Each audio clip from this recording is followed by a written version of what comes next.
A very good morning. Asinivusele simukele masahlamahle lo mhlayihlelweni Kusile breakfast show lendvusela ngulungelele makagola sithema ukuthi nivuka kahle lo mhla ekseni kungilesihlanu dengemashumi lamabili nesithupha 26th of November ngeminyaka ngo2021 seselangeni ke lesibili lekugubha umkhankaso lolwa nokuhlukubeteka kwengetebulili gender based violence 16 days of activism singakangeni kitoti zabate futa namuhla sibukana kumbiko losuka khona itiko letempilo kanti ke langeni layitolo kuhlole abantu labangu 834 kwatholakala ukuthi labasiphohlongo banawo lo mkhuhlane kanjalo nalabasiphohlongo basesibhedlela bayelashwa kude ke labasishila itolo emhlabeni kude netinombolo letinchata labo lasebaluleme ama active cases wona angu 37 kanti solo wabhetfuko lo mkhuhlane bantu lasebawutholile sebangu 46,514 nasebashile bangu 1248 kanti lasebagome ngalokuphelele sebangu 264,947 lesekwenda 22.8% we total population.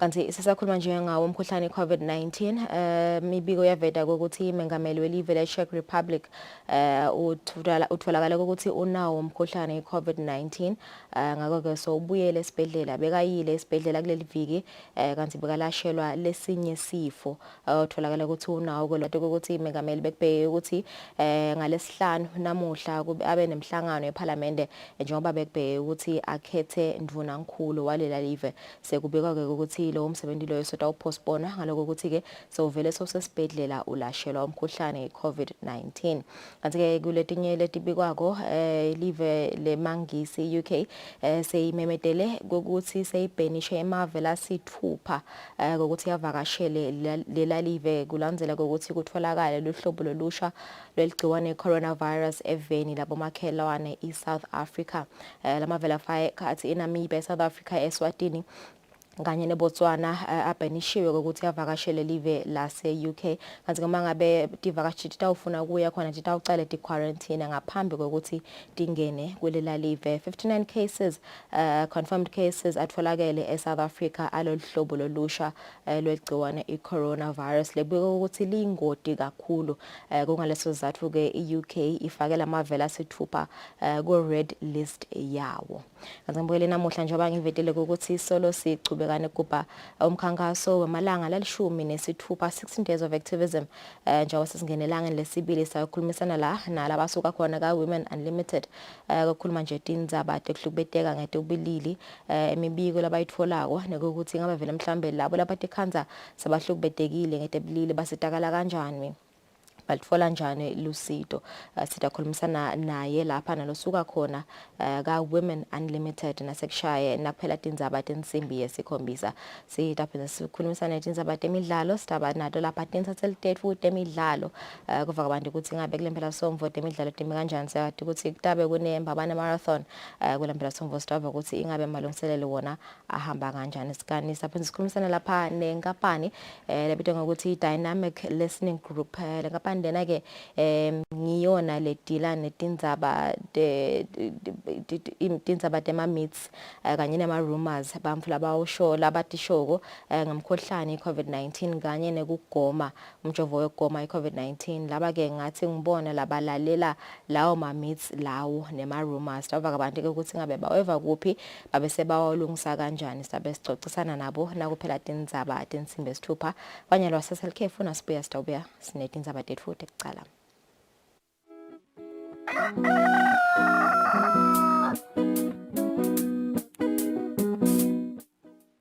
I do the most.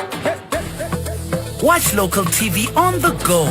The Eswatini TV app for only 20 emalangeni. Come on. Do the most with Eswatini TV app. Download from Google Play Store or App Store. We're good together. Everywhere you go, MTN.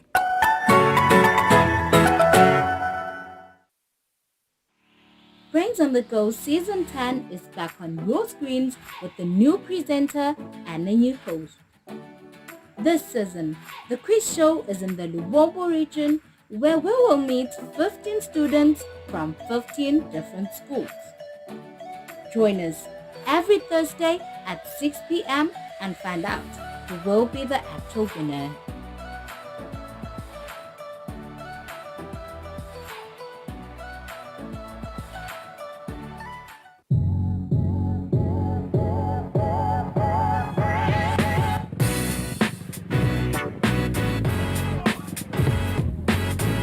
Sanibonani maswabula mahle libito lami ngumthanazo Mkhonazi and you are tuned into a brand new show on Eswatini TV called Street Quiz. Street Quiz is a show that is aimed at finding out just how well you know your beautiful country and just how well you travel. Now, the beautiful part about it, and that is my favorite part as well, is you get to win a special prize. Now that could just be money or a little something extra. As for me and my team, Nidanibona every week from here, just as long as you tune in and now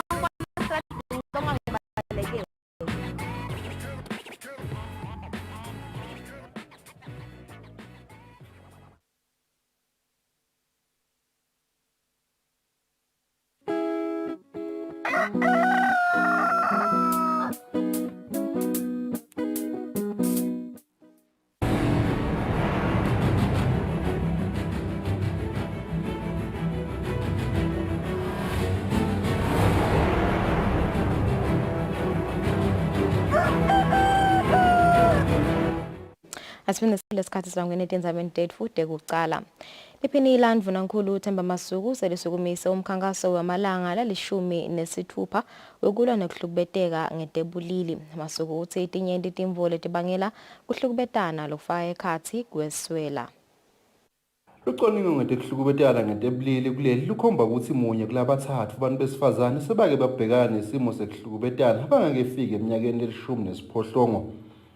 Liphini landvunankulu kuleli Themba Masuku ngesikhathi asukumisa ngalokusemthethweni umkhankaso wemalanga lalishumi nesithupha wekulwa nekuhlukubetana ngetebulili uthi kweswela kanye nekungalulekani nako kuyasifaka sandla etindzabeni tekuhlukubetana. I think we should always try and be solution oriented because it is important for us to look at that.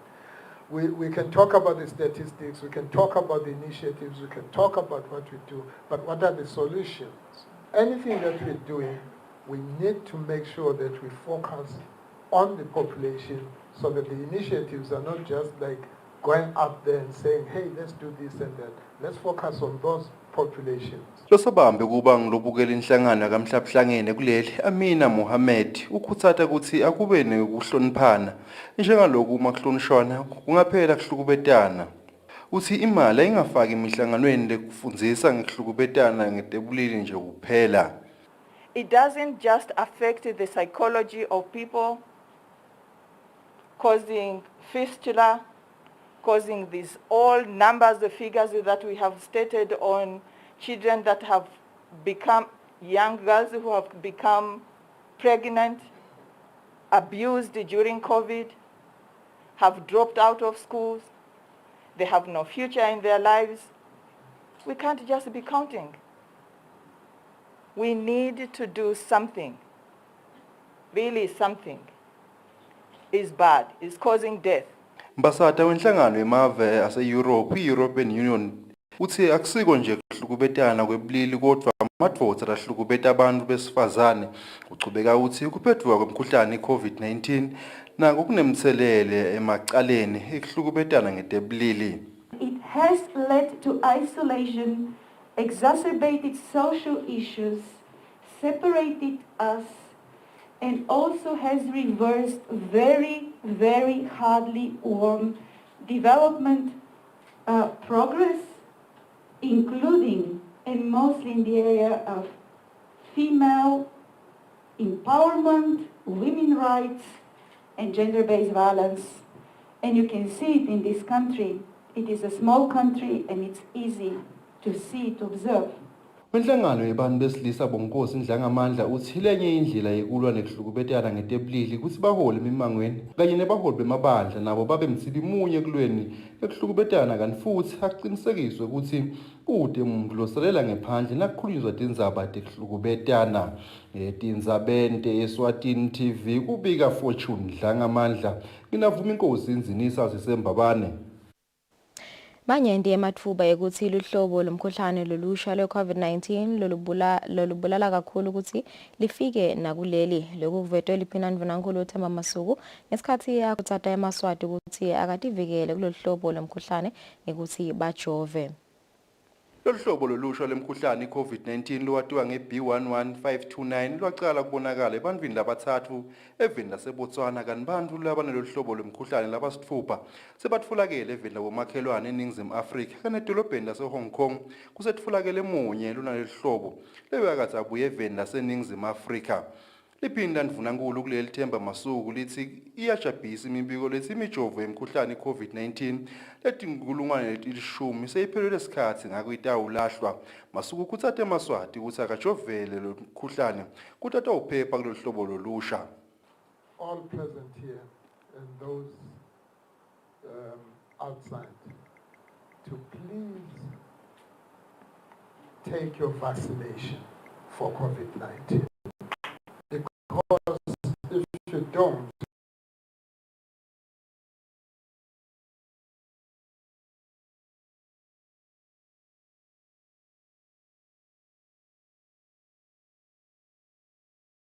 seeing some increase. And before I got in here, I was talking to the Minister for Health, who informed me that this particular variant that has hit Hong Kong, Botswana, and South Africa now, looks like it's going to be deadly.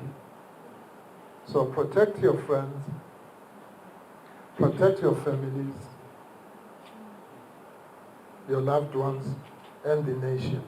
Masuku uthi lokunye lokujabhisaka ukuthi eMaswati sekahudulwa tinyawo ekujoveleni lomkhuhlane kanti ngesikhathi akucala kubhedvuka uhulumende bekasolwa kakhulu ngekuhluleka kuthenga imijovo noma bekaphumele ebaleni ukuthi unemali letigisi letimbili temalangeni tekuthenga imijovo.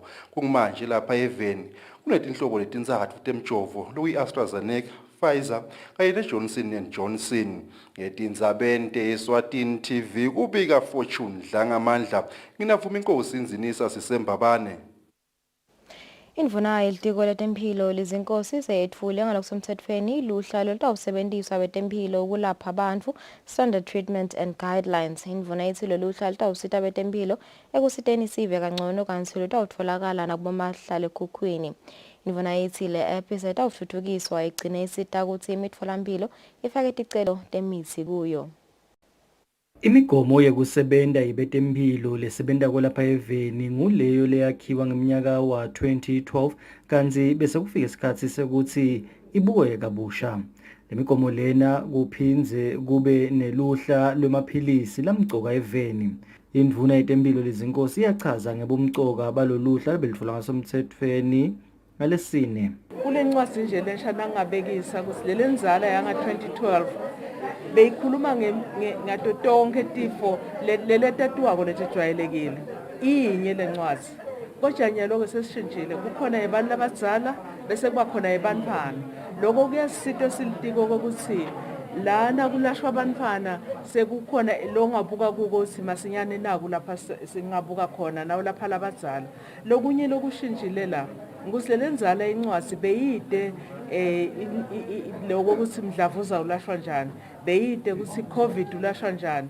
Lena ke ibuka letikhasi lesikuto, ibuka letifo letisha lesetikhona, seyasitshela ukuthi mdlavuza ulashwa njani, iCovid ilashwa njani. Inhlangano yamhlabuhlangene yetemphilo lelapha eveni lebeyimelelwe ngudokotela Khosi Mthethwa ithi kubalekile kuba neluhla lwemitsi lemcoka eveni. They are intended to be always available in functioning health service systems, in appropriate dosage forms of assured quality and at prices individuals and the health system can afford. The World Health Organization modern list of essential medicines and model list of essential medicines for children are updated and published every 2 years, intended as a guide for countries or regional authorities to adopt and adapt in accordance with local priorities and treatment guidelines for development and updating of their own national medicine list. Loluhla lutawutholakala encwadzini naku-app letfolakala ku-Google Store. Indvuna yetemphilo ivetile ukuthi banenjongo yokuthi le app igcine isebenta nasekutseni imitfolamphilo ifake ticelo tekuletselwa imitsi leshotako. Ndzabeni teSwatini TV kubika Themkosi Mavimbela eMbabane. Elizabeth Skhonze wasesifundeni saselibonjeni nguye lohambe imbili ehlangothini lebantfu labadzala emncintiswaneni wemlimi longumake walomnyaka lochutshwa inhlangano lesekela abalimi lababomake Women Farmer Foundation. Kusile Bhembe wesifundza sakaHhohho uhambe imbili ehlangothini lebantfu labasha. Ikhuluma isivokotho Riders Ranch lapho bekubanjwe lo mcimbi. Imvuna yetekulima Jabulani Mabuza ithi laba labahambe imbili bakhombise ukutimisela kutekulima intfo uhulumende la ikhutsatako. Umncintiswano wemlimi longumake lochutshwa inhlangano i-Women Farmer Foundation lonyaka wesekelwe tinhlangano letahlukene ngemali leng-200,258 emalangeni. Kusile Bhembe wasesifundeni sakaHhohho uthole umklomelo wetintfo tekulima temali leng-74,739 ehlangothini lwebantfu labasha. Elizabeth Skhonze yena uthole tintfo tekulima temali leng-145,997. Balimi lababomake labathole imiklomelo bangemashumi 20.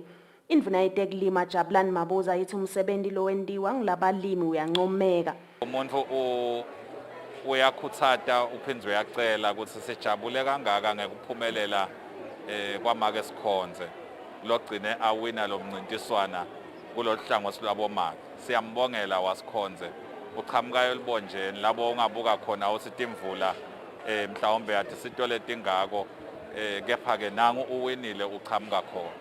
Siyakhuthata nje ukuthi bonke bomake abasukume bayibambe bawungenele lo mncintiswane, abasukume bayingenele lendzaba yaka-agriculture. Sibonge kakhulu kokuva ukuthi kunasisi loqhamuka kaHhohho wakaBhembe lohlabene kulo mncintiswane.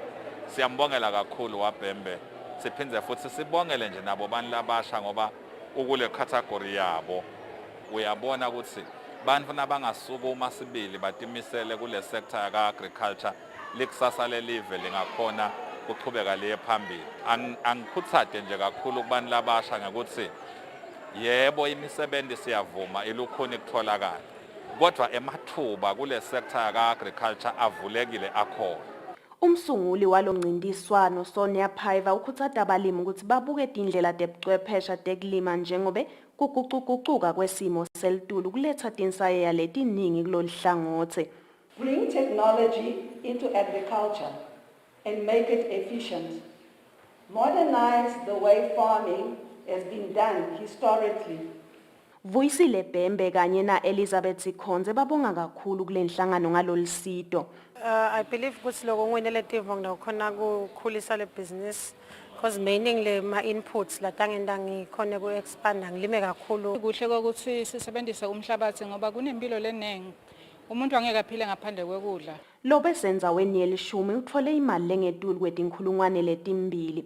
Lo mncintiswano sewuneminyaka leli-14. Etindzabeni teSwatini TV kubika Nelsiwendla ngamandla nginambongwa Dube Sivokotho. Indvuna yelitiko letinkhundla David Ncamphalala ivakashele esikolo lesincane sakaKhuphuka kubuka umonakalo lobekhona kulesikolo akulandzela ukuthi kunetimvula letihambisana nesangcotfo ngempela sonto yamhla tisi-6 kulesetulu. Indvuna ivakashele lesikolo uma yowetfula iloli yekulayisha tisebenti letigawula umoba takasicaca kaKhuphuka enkhundleni yasemkhiweni.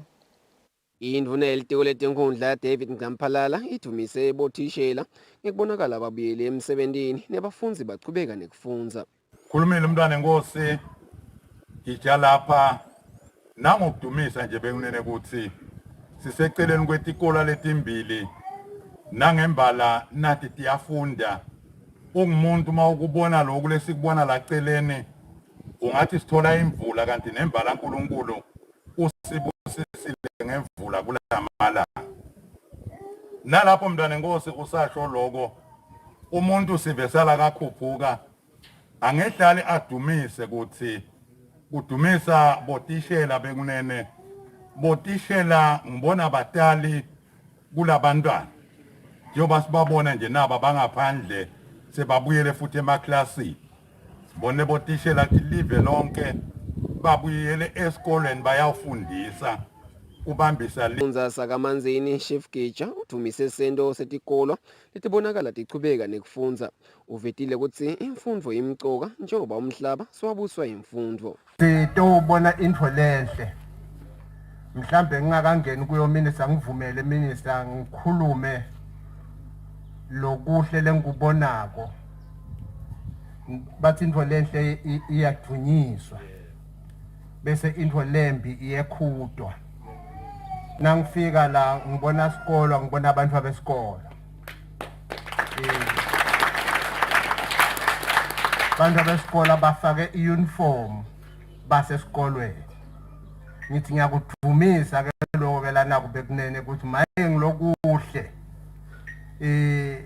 ngilese kubhekile bekunene ukuthi umhlabathi wonke sowabuswa imfundo Tishila Nhloko wesikolo lesincane sakaKhuphuka Zanele Matsebula uthi noma bachubeka nekufundza kodwa uningi umonakalo kulesikolo obangwe imvula letikhona kulamalanga Babuye bonke balamaklasini nje bandisene siyaqhubeka siyasebenzisa utishela bonke bakhona bonke bothishela bonke bakhona storeroom lesalikhisha naku ngaye lomhlaka 5 kwangena emanti lamanye masaka ekudla kwebantwana nje abasogumile bathi ke sezama lesakwenza masakhipha sizama ukukomisa lesakomisa Indvuna etsembise kutsi batawukwenta konke lokusemandleni ukuthi tikhalota lesikolo tiyefika lapho kufanele khona etindzabeni teSwatini TV ngibongosi Magagula kaKhuphuka Mapalane lomkhulu ehhoviseni landvunankulu Bertram Stewart uthi kunesidingo sekucinisa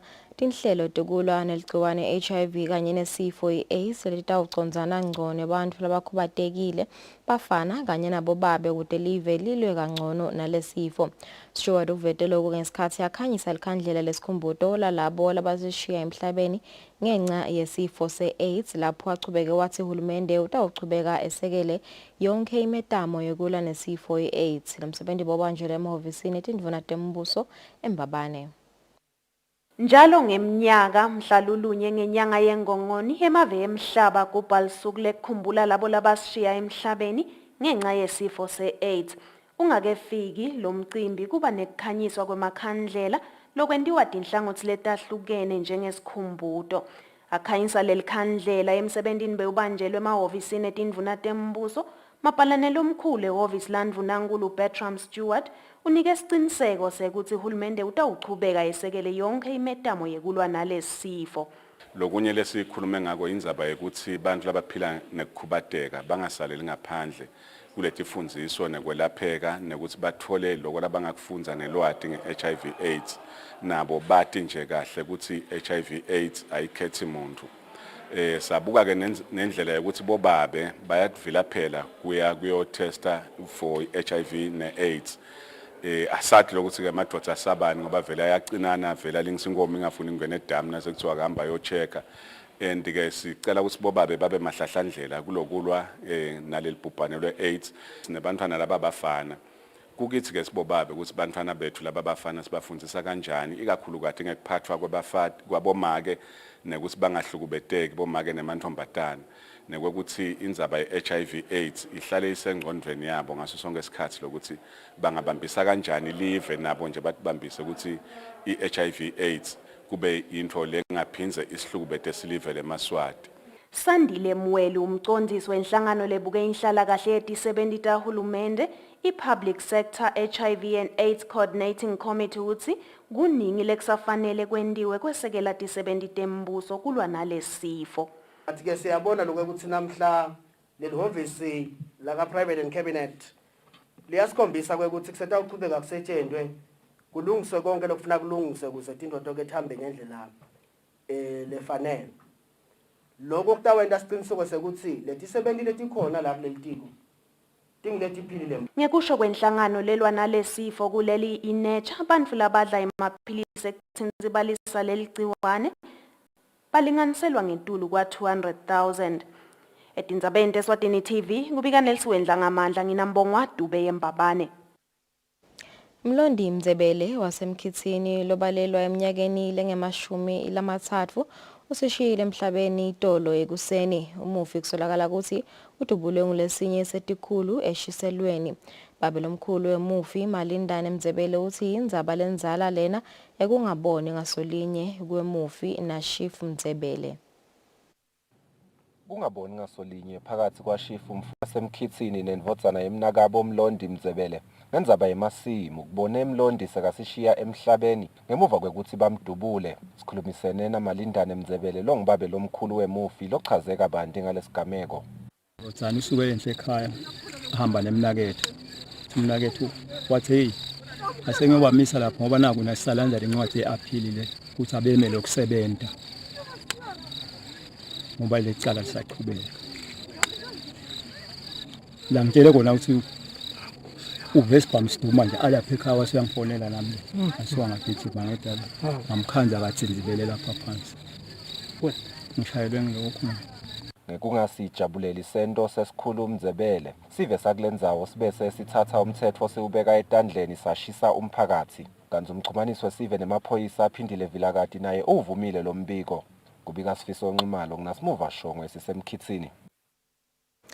Itiko letempilo ligubhela usuku lapho kukhulunyiswa khona tindzaba tengcondvo i-World Mental Health Day laphindze lasukumisa ngalokusemthethweni licebo lelingumkhombandlela wokusebenta tindzaba tengcondvo kuleli locala eminyakeni lophelile kuya eminyakeni wa 2025.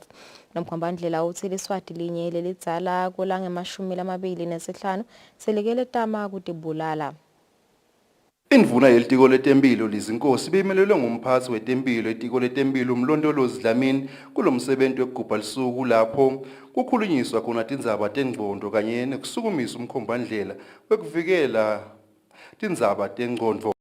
Dlamini uthi tinyenti tintfo letibanga ukuthi umuntu aphathamiseke engcondvweni. Losuku beligujwa ngephansi kwesiculo lesithi kuphila ngengcondvo emhlabeni lede kulingana. Umuntu ogula ngengcondvo kumele aphila engqondweni uyakhona usebenza emsebenzini emgcoka yelikhaya befaka ikhathi ukuthi akhulise abantwana naye aphile kangcono futhi nala emsebenzini nasebenza abe productive. So siyasithi ke siyadvazakala lelitiko lokugula ngengqondo nje bese nasibhedlela sethu abe-mental lapha kaManzini. Lesingisona senza omkhulu ekulapheni bantu ukuthi bantu baphile engqondweni. Umfundisi wetempilo enhlanganweni yakamhlabuhlangene yetempilo Dr. Kevin Magadzange uthi kuphetfwa kwemkhuhlane i-COVID-19 iminyaka lemibili nako sekube nemthelelo etindzabeni tengcondvo ebantwini. As you are aware, we are almost 2 years into the COVID pandemic and we have lots of people that are suffering from mental health issues due to job losses, due to the illness itself. And the unfortunate part is most of those people are not accessing the services that they actually need. So we are really calling on governments and the private sector and as individuals that we invest in actually availing mental health services so that we push what is called mental health so that we make it actually a reality. Lo mkhombandlela wekukhulumisa tindzaba tengcondvo uthi kukhatsateka ngengcondvo lokugcina kungakalashwa ngiko lokubanga ukuthi bantu betame noma bagcine batibulele. Lobhukwana uthi liswati linye lelidzala kulalishumi licabanga kutibulala kani bayikota labagcina bacele lusito. Lobhukwana uphindze athi emaswati langemashumi lasitfupha ekhulwini etinyangeni letilishumi nakubili Eswatini linye kulangemashumi lamabili nesihlanu ekhulwini atibulele. Tindzabente Eswatini TV kubika Fortune Dlangamandla nginavuma inkosi Nzinisa Sisembabane. At FNB, we are committed to growing your business with you. Our agribusiness solutions are customized to your needs to give you access to input finance and asset-based finance. We share the dream to see you nurture the earth and feed Eswatini. Switch to FNB, the bank that is committed to enabling your growth.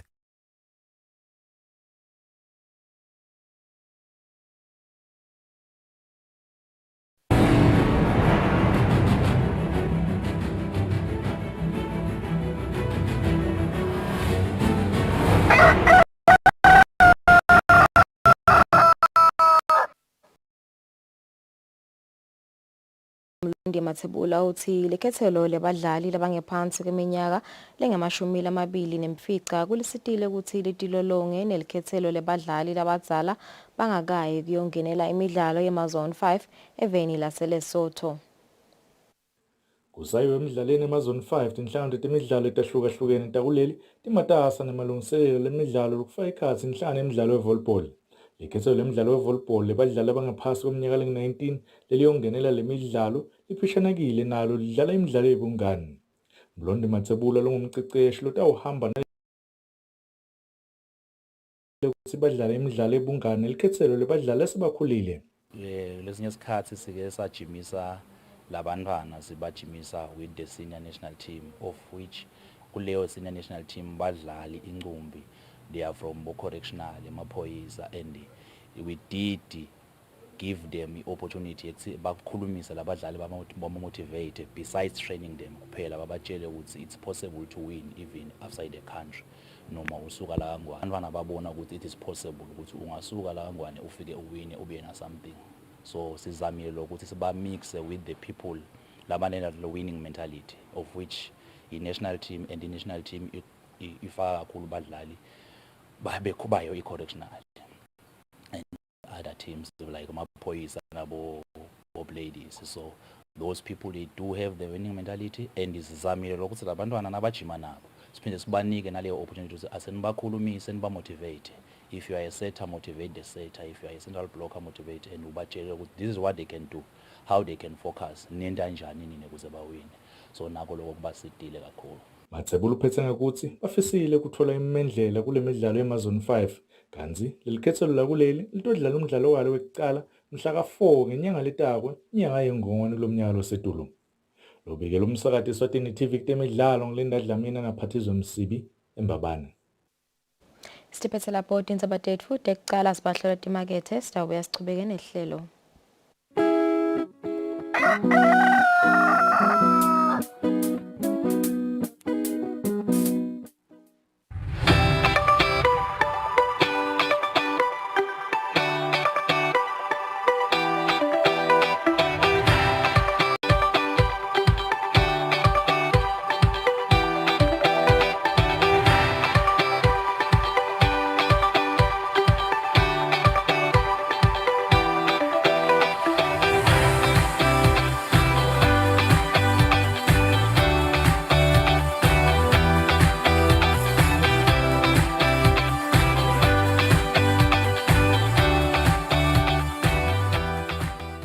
My name is Eswatini. It's your boy DJ Sunday, aka B-Easy. Catch me and the gang on a brand new show. Amazing show. I'm so excited about first episode. Hot new show for Studio One. As you guys know, we do cover all things music and entertainment. I'm going to be doing the news aspect specifically. Our news is divided into two segments, into international news and then local news.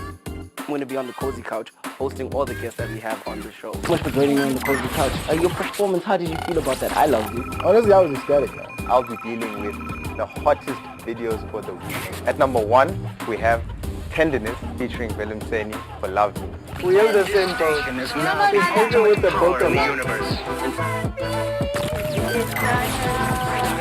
Number 1 DJ in Africa. See you every Saturday at 6 p.m. on Eswatini TV. Studio One. Studio One. Studio One.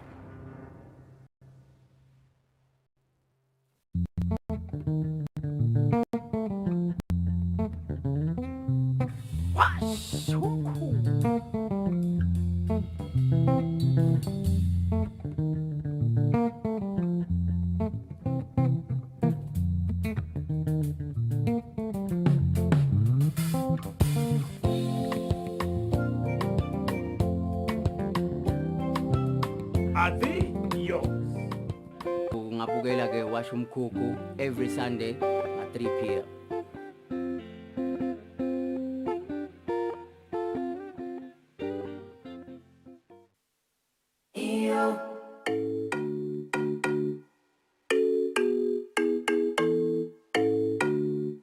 Your favorite music show is back. We're bringing you the hottest music videos and live studio interviews with your favorite celebrities.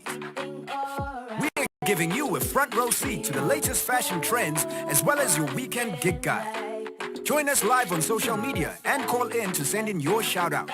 Catch This Weekend Eswatini every Friday at 5:30 p.m. live on Eswatini TV.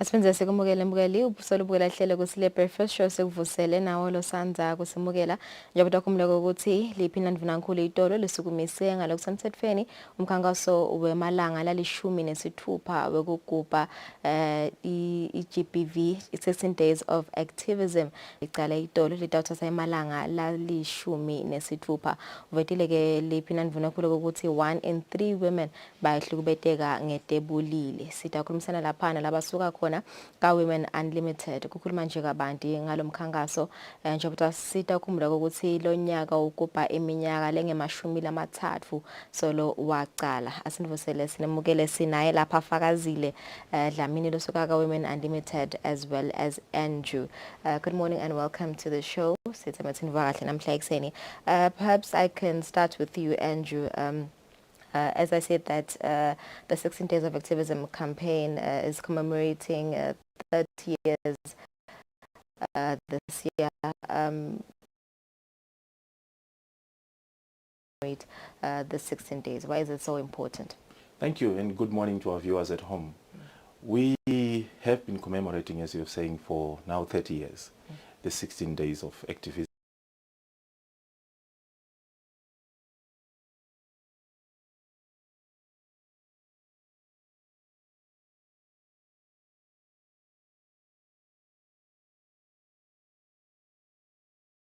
Silent pandemic, and therefore the reason why we have been commemorating each and every year and we've been speaking the same messages, raising the same concerns is because the problem is not over, and we are going to continue to campaign until the challenge has been eliminated, and we are hoping that by now we are almost getting there.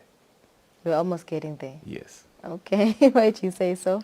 Because we're saying orange the world, and orange is a color of hope. If we look around us a few months back or a year back, we would have thought, how is this going to end? Because we see violence spiking up, we see cases around us, we see circumstances that are disempowering, that seem to send the message of hopelessness. But we continue to say that we will get there and we will end violence against women and girls, because we have to sustain the hope and keep the orange message going. Okay. Alright, mina ngabe ngakonje fakazile kuvele ukuthi I know that udine nje inhlobonhlobo tehlubeteka ngetebulile ngiyadify ekhathi psychologically ngabe vele mhlambe leto letivame lapha eveni ngitiphi letivamile. Okay, ngiyabonga msakade. Timananzaneni ma abuse ke lesihlangabetana nawo la kangwane kune physical abuse, sexual abuse ne emotional abuse. I-physical abuse ke kufaka ikhathi lakhathi khona umuntu otakhanza ukuthi sokhanza ukuthi uyamkhama lo munye useshaye ukuthi ungakhanza ukuthi uzothatha noma zagilo umlaso uyamshaya uyabona.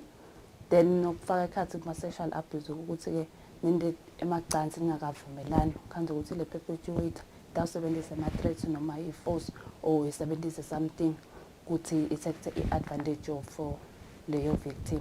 Khanza ukuthi the perpetuator sometimes itawusebenzisa ama sexual grooming like imali imthembise imali ukuthi okay ngakupha imali lala nami timvo letinjalo under emotional abuse lapho khanza khona ukuthi lo muntu utawusebenzisa amagama ukuhlububeda ukuthi kumbe uyakuphuka uyakubalisela uyakontrola ukuthi hayi wena ufute ukukhulumise bani ufute ukuhlale la mhlale nje isolate from lo abanye bamfulo ngakhuluma nabo. So ngilokele bese sekuphocelela ukuthi vele bami bese bayadibulala ngabe vele nikubona kwanza kanganani lokho lokuthi bese sabagcina sabathatha imiphefumulo yabo. Kuba kuningi kakhulu because ukhanza ukuthi nje more especially nesibuka le lenzaba ye gender based violence ukuthi ifaka bomake nemafombatana ukuthi ukhanza ngalesinye isikhathi ukuthi lo muntu akakhona ukuthi afinyelele ipampu langakhuluma nawo noma afinyelele ukuthi labangamsida ukhanza ukuthi usobona ukuthi uyathi ngcono sale ngihamba emhlabeni. Okay. All right, Andrew, as we have been saying that we're commemorating 30 years since this campaign started, if you could just tell us, you know, the rate at which these types of violence occurs to women and children. Are we seeing a decrease since the campaign started 30 years ago, or they're just continuing to increase the cases? Thank you.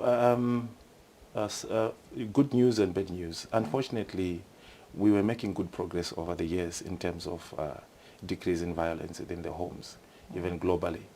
But as evidence shows that in any crisis or in any challenge or pandemic, the problem of gender-based violence spikes up.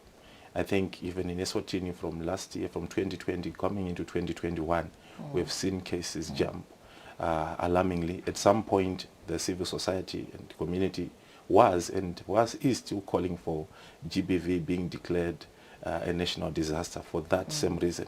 And these are the proportions to which we are seeing the problem or the challenge increasing. So that's why I said before that we have to sustain the message of hope, because the evidence around us seems to be pointing to a war that we are losing.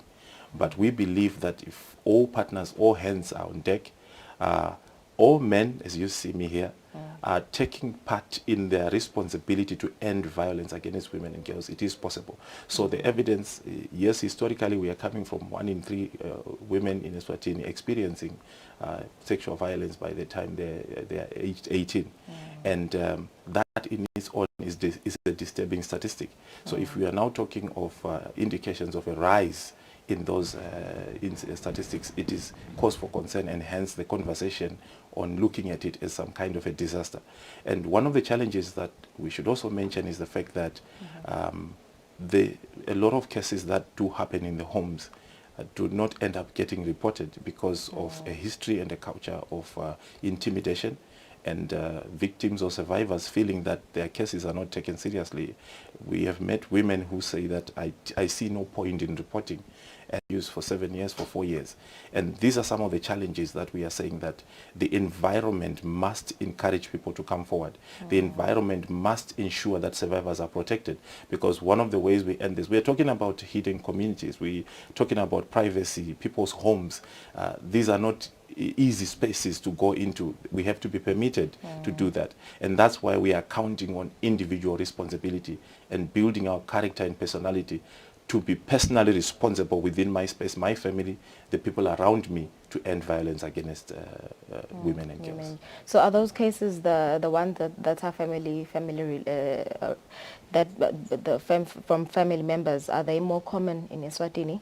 Yes, they are more common in Eswatini. You would find that most survivors have been abused by a loved one, a family member. So that's why it's hard for them to come out. Exactly, that's why it's hard for them to come out, because there is always that conversation around family secrets, washing dirty linen in public, bringing things that we should be dealing with as a family into public space. But we always say that the SODV is very clear that this is a crime that has been committed. And once a crime has been committed, it requires whoever has witnessed or is aware of it to report, because it is an offense not to report a crime. At the same time, we are also saying that if a crime has been committed, the survivor has a right for justice and has a right to approach the courts and to seek justice for what has transpired. So yes, we have challenges within families, but we must also know that we need to act within the law.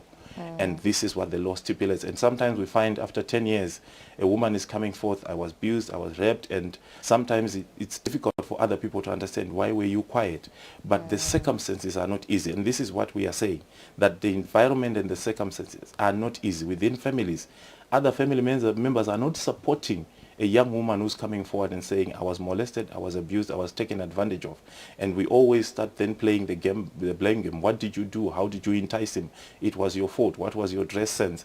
And these are the conversations that we need to eliminate if we are going to end GBV against women and girls. So within the families and the homes, there needs to be serious transformation and change. But also important to know that let us ensure that we act within the law, because it doesn't matter how long it has taken. The law will catch up with with you. And if you have not reported a crime, if you have not taken the responsibility to come forward with a situation that has been brought to your attention, then the law will catch up with you. But at the same time, we always say justice delayed is justice denied. We want those cases to come forward. Oh yes. Ukubuda nje fakazelo lokuthi ngabe vele mhlambe ama services le provider ko kulabo laba dikhanzisa abahlukubetekile, especially labo labahlukubetwa ama family members, because ngicabanga ukuthi lokho kubabhlungu kakhulu lokuthi lomthembile so dikhanza ukuthi sengwe lokuhlukubetaka songwe lo faka lobhlungu ngabe vele mhlambe basedakala kanjani ngisiphi nje steps ekucala labasithathako. Okay. Sineke njenga Women Unlimited nesihlangane nema-case njenga gender-based violence siyabaniketa i-counselling then nanabe badinga ukuthi bafundeka bavule licala njenga-sexual abuse cause leyo kwamele ukuthi i-reportwe emaphoyiseni. Siyahamba sivule licala silanzelele ukuthi vele umthetho vele uthethe isandla kuloyo lo wende lokucala.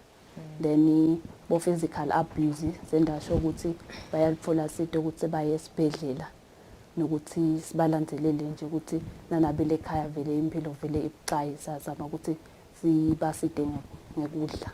Okay. All right. Perhaps I can come back to you, Andrew. You know, looking at the cases that are rising, that are decreasing, is there a possibility that we can end GBV probably in the near future? Is it even possible that GBV can just stop?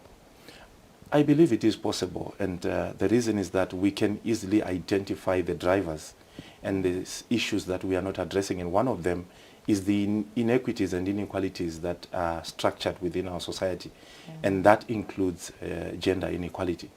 We are speaking this year as Women Unlimited and other partners about the importance of gender equality, the importance of having more women in leadership, the importance of equal participation and representation. Why? Because one of the things that disempowers women is that lack of voice inside the community and society.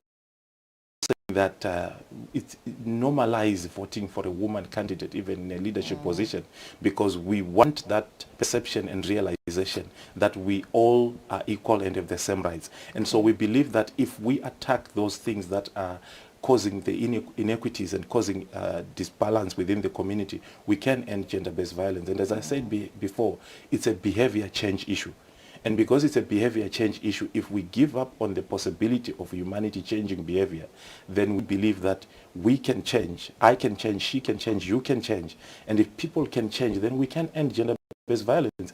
It is not being committed by an alien or an animal. It is being committed by an individual, a human being. And therefore it means there is a possibility. And also we are speaking into the system and the structure. We need to address challenges within the justice system, which is allowing perpetrators in some instances to go away unchecked. And cases where you hear that this person abused me, so and so, they were arrested, but now they are released again. We need to address all those issues because they are not helping in terms of motivating women to be to know that they can achieve justice. So yes, we can, and it's possible. But let us attack and we also have a challenge with issues of poverty and the control of resources. And this is why we feel that we need more women in power, we need more women in decision-making processes, we need more women in control of resources, of land, of property.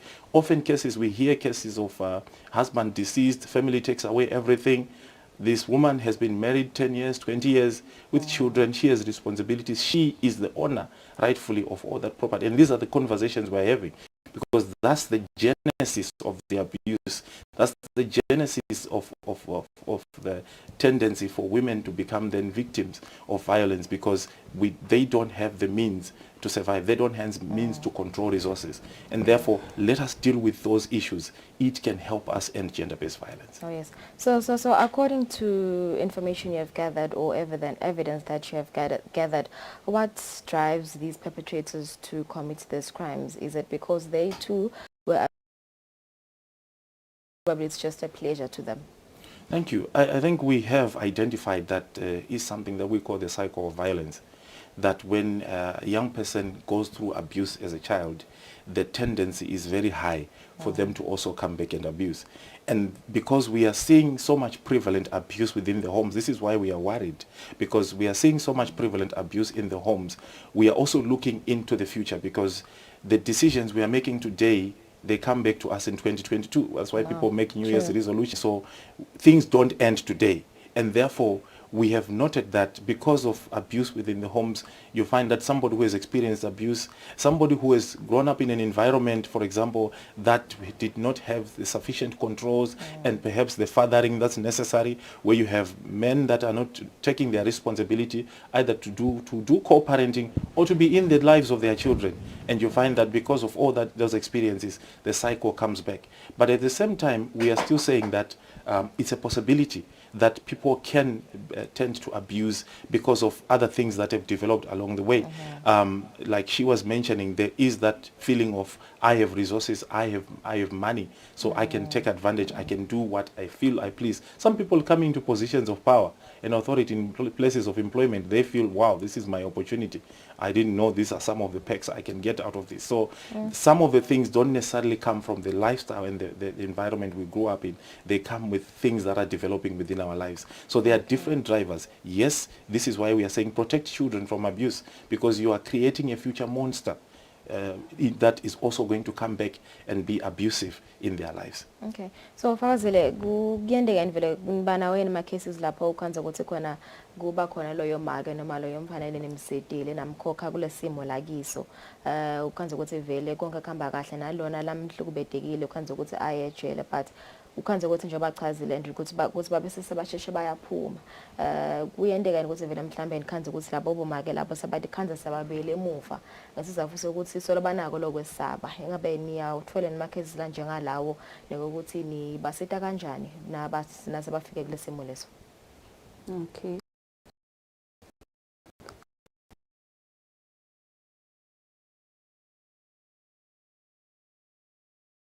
Kuthi ukhanza ukuthi imoto lo muntu abatahamba bamthathe bemthepho, ukhanza ukuthi uzohlala leto tinyanganyana ejele bese soyaphuma noma uyabhekile bese soyaphinza uyabuya la khaya. Ukhanza ukuthi lo makutasho ukuthi uyathi ekhaya kusaphileki ngoba phela sengihambe lo muntu ngahamba ngayombhoda udla abalisa ukuthi phela nini lana ekhaya ngivukele nahamba ngayombhoda yabona ukuthi yimbo naye la kangakayithandi. Asebenzisa ukuthi ablame lo mfati ukuthi ngaba kudendeki lokhu kube wede lokhu nalokhu uyabona. Siba nawo nje emakhesi ukhanza ukuthi lo muntu usogcina ukuthi ke yathi sengibona ukuthi sale ngiyeke nabimele ekhaya sale ngihamba ashiye bamphana. Ukhanza ukuthi sometimes ukhanze lo muntu so maybe so commit suicide. Labanye ukhanza ukuthi besine case ukhanza ukuthi lo muntu ugcina sekashile emhlabeni ngaleto indlela. So manje ama cases are involve nebamphana nabo khanza ukuthi sewutibulala yena sobulala nebantfana. Abakhona nawo lawo. Kuyendeka nje ukhanza ukuthi noma kube sekuthi ngcono ukuthi ngihambe ngifuna ukuthi ngishela abamfana nalo muntu lo osiphilisa sona ngcono sale sihamba sonke nje. Ngalenza bakuthi kona lisito olufolile but kude lokwendekile ukuthi kumside kuphele nje le violence la khaya. Okay. All right. Andrew, I want to ask this question. Is it possible that, you know, some cases, some perpetrators are influenced by some of these media reports? You know, this year report a man has killed his wife, you know, and then they also think, oh, okay, it's possible, I can also do it too. Does that also have some sort of influence to some of these perpetrators in committing these crimes? One cannot deny that we respond differently to things that we see around us. And we're living in a world now where we see a lot of things on social media all over the place. So I would want to think that it might not necessarily influence, but it might trigger those issues that I spoke about before. There is an experience that is hidden within this individual. It's always there, it's lurking. We always say that we ask questions afterwards. You knew that your boyfriend was abusive, but you stayed with him for 6 years. And people start coming forward and say, she always said to us that he did this to her, did this to her. But now she's no longer here, and a life has been taken away. So we want to think that it can trigger something that was already there. Not necessarily that a normal person wouldn't look at that and say, I also want to do that. I think that's doable. It's shocking, it's disturbing, it's something that you would see, and rather it should build the resolve within the individual that I want to live a different life from what I'm seeing around me. So we also always talking to the media, interacting with them in terms of how we capture certain stories, how we speak certain messages, at the same time protecting the survivors, making sure that children do not, because sometimes the messaging is important to how children are going to read it. How do we develop our headlines? What language do we choose? Because we also want children and young people to understand that when we report about this, we are talking about things that are bad, that must not be done. And therefore, it's also important how we conscientize the media in terms of reporting issues of gender-based violence and how they do not sensationalize issues, and ensure that within that messaging, that communication is constant, that this is something that we want to end in the country. Okay, so what are some of the activities that you'll be doing during the 16 days as Women Unlimited? Thank you. As Women Unlimited in 2021, we decided to do something unique and something different. And this year, we have mobilized young people in schools in Lubombo and Manzini who are doing a talent show. And we're doing a talent show whose finale will be on the 2nd of December, Thursday, next week. And on that day, the young people will be showcasing different talents that they have. Art, drawing, dance, you name it. And within that talent, they are communicating messages on gender equality. They are communicating messages against gender-based violence. They are communicating messages on women's participation in leadership and representation. And we believe that this is how we develop as a nation. We want this message to get to everyone. And we are using a technology that is now called edutainment, where we educate through entertainment. So we are inviting everyone on the 2nd of December. You can find the link on our social media platforms all over. It will be streamed on Zoom, so you'll be able to watch it from anywhere. And just sit and enjoy the messaging and the communication on gender-based violence. One of the things that we're doing have been organizing and have lined up from yesterday up to the 10th of December. All right, okay. Thank you so much for coming through, guys. Sendivele ke babukele ukuthi kutabe kune talent show mhla 32 next month. Zama nje ukufundisa sive ngawo umkhankaso noma ke ngakokuhlubeteka ngetebulili iGBV njengoba umkhankaso wokugubha kula nokuhlubeteka ngetebulili uqalile njengoba uselangeni lesibili namuhla 16 days of activism. Let's take a break nasibuya sitabeni.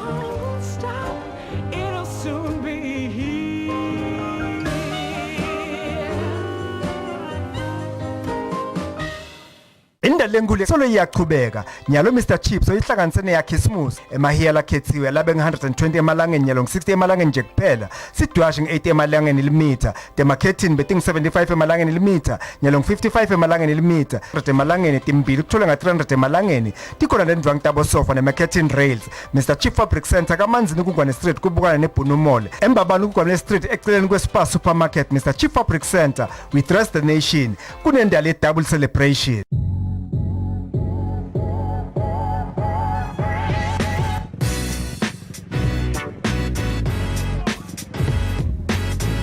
Sanbonan Masatla Mahle, Libito Lame, Ngumtanazo Mkonazi, and you are tuned into a brand new show on Eswatini TV called Street Quiz. Street Quiz is a show that is aimed at finding out just how well you know your beautiful country and just how well you travel.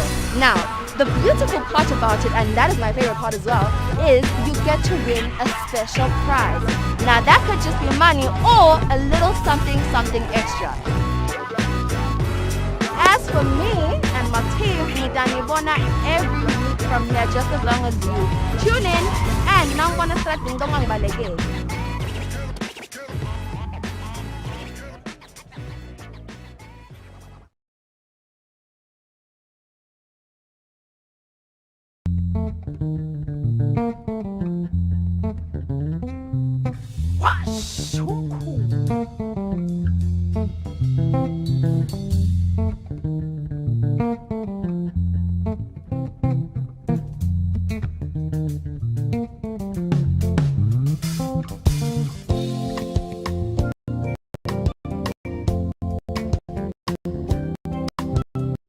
Are they yours?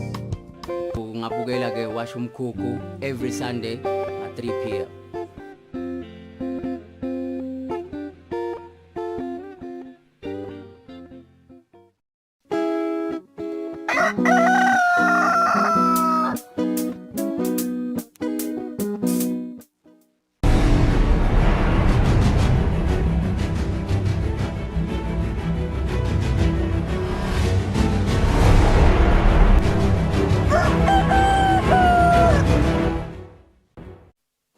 Asiphinde sinimukele ehlelweni Kusile Professor Strangene Dinzabeni Date Food esibili. Iphini landvunankulu Themba Masuku selisukumise umkhankaso wemalanga la16 wekulwa nokuhlukubeteka ngetebulili. Masuku uthi itinyenti timvo letibangela ukuhlukubetana lokufaka ekhatsi kweswela. Lucwaningo ngetekuhlukubetana ngetebulili kuleli lukhomba ukuthi munye kulabathathu abantu besifazane sebake babhekana nesimo sekuhlukubetana abangakefiki eminyakeni le-18. Liphini landvunankulu kuleli Themba Masuku ngesikhathi asukumisa ngalokusemthethweni umkhankaso wemalanga la-16 wekulwa nokuhlukubetana ngetebulili uthi kweswela kanye nekungalulekani nako kuyasifaka sandla etindzabeni tekuhlukubetana. I think we should always try and be solution oriented. Because it is important for us to look at that. We can talk about the statistics, we can talk about the initiatives, we can talk about what we do, but what are the solutions? Anything that we're doing, we need to make sure that we focus on the population so that the initiatives are not just like going up there and saying, hey, let's do this and that. Let's focus on those populations. Losabambe kuba ngilobukela inhlangano kamhlabhlangene kuleli Amina Mohammed ukhutsata ukuthi akube nekuhloniphana njengaloku uma kuhlonishwana kungaphela kuhlukubetana. Uthi imali ayingafaki emihlanganweni lekufundisa ngekuhlukubetana ngetebulili nje kuphela.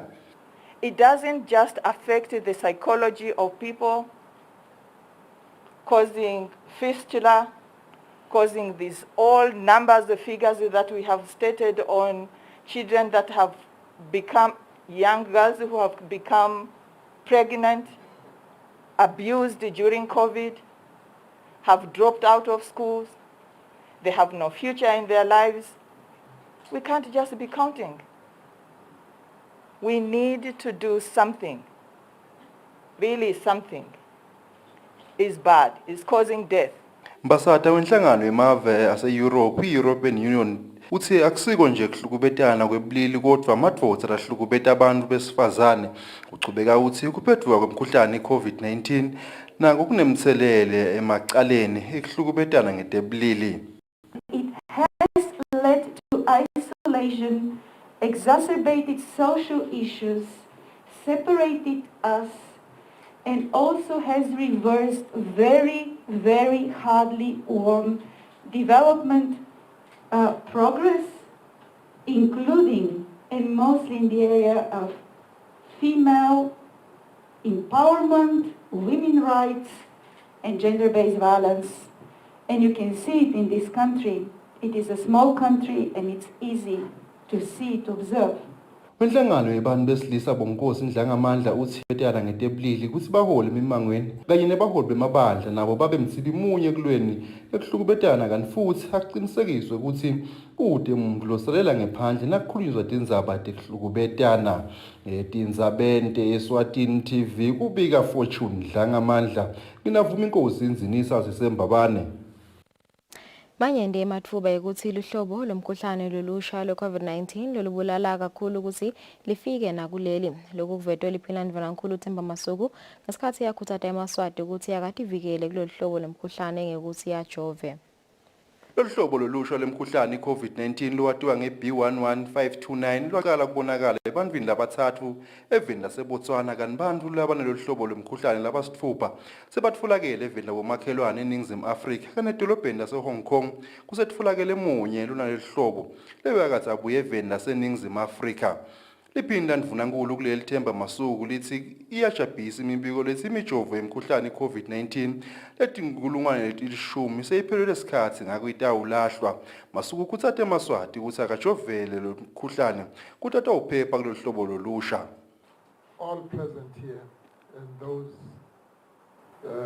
outside to please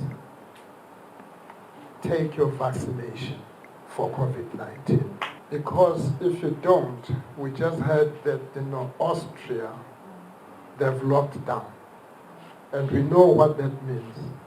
It's creeping down, and South Africa has already seen some increase. And before I got in here, I was talking to the Minister for Health, who informed me that this particular variant that has hit Hong Kong, Botswana, and South Africa now, looks like it's going to be deadly. So protect your friends, protect your families, and all your loved ones and the nation. Masuku uthi lokunye lokujabhisaka ukuthi eMaswati sikahudulwa tinyawo ekujoveleni lomkhuhlane kanti ngesikhathi akucala kubhedvuka uhulumende bekasolwa kakhulu ngokuhluleka kuthenga imijovo noma bekaphumele ebaleni ukuthi unemali letigisi letimbili temalangeni tekuthenga imijovo kumanje lapha eveni kunetinhlobo letintsatfu temjovo lokuyi-AstraZeneca, Pfizer kanye neJohnson & Johnson. Ngetindzabeni te-Eswatini TV kubika Fortune Dlangamandla nginavuma inkosi inzinisa sisembabane.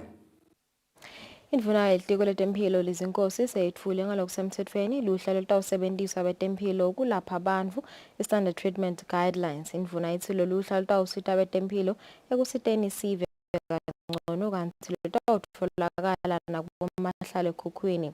Indvuna ithi le app isetawutfutfukiswa igcine isita ukuthi imitfolamphilo ifake ticelo temithi kuyo. Imigomo yekusebenta yibetempilo lesebenta kwelapha eveni nguleyo leyakhiwa ngeminyaka wa 2012 kanti bese kufika isikhathi sekuthi ibukwe kabusha. Lemigomo lena kuphinze kube neluhla lwemaphilisi lamgcoka eveni. Indvuna yetempilo lezinkosi iyachaza ngebumcoka baloluhla belitfola ngasomtsetfweni ngalesine.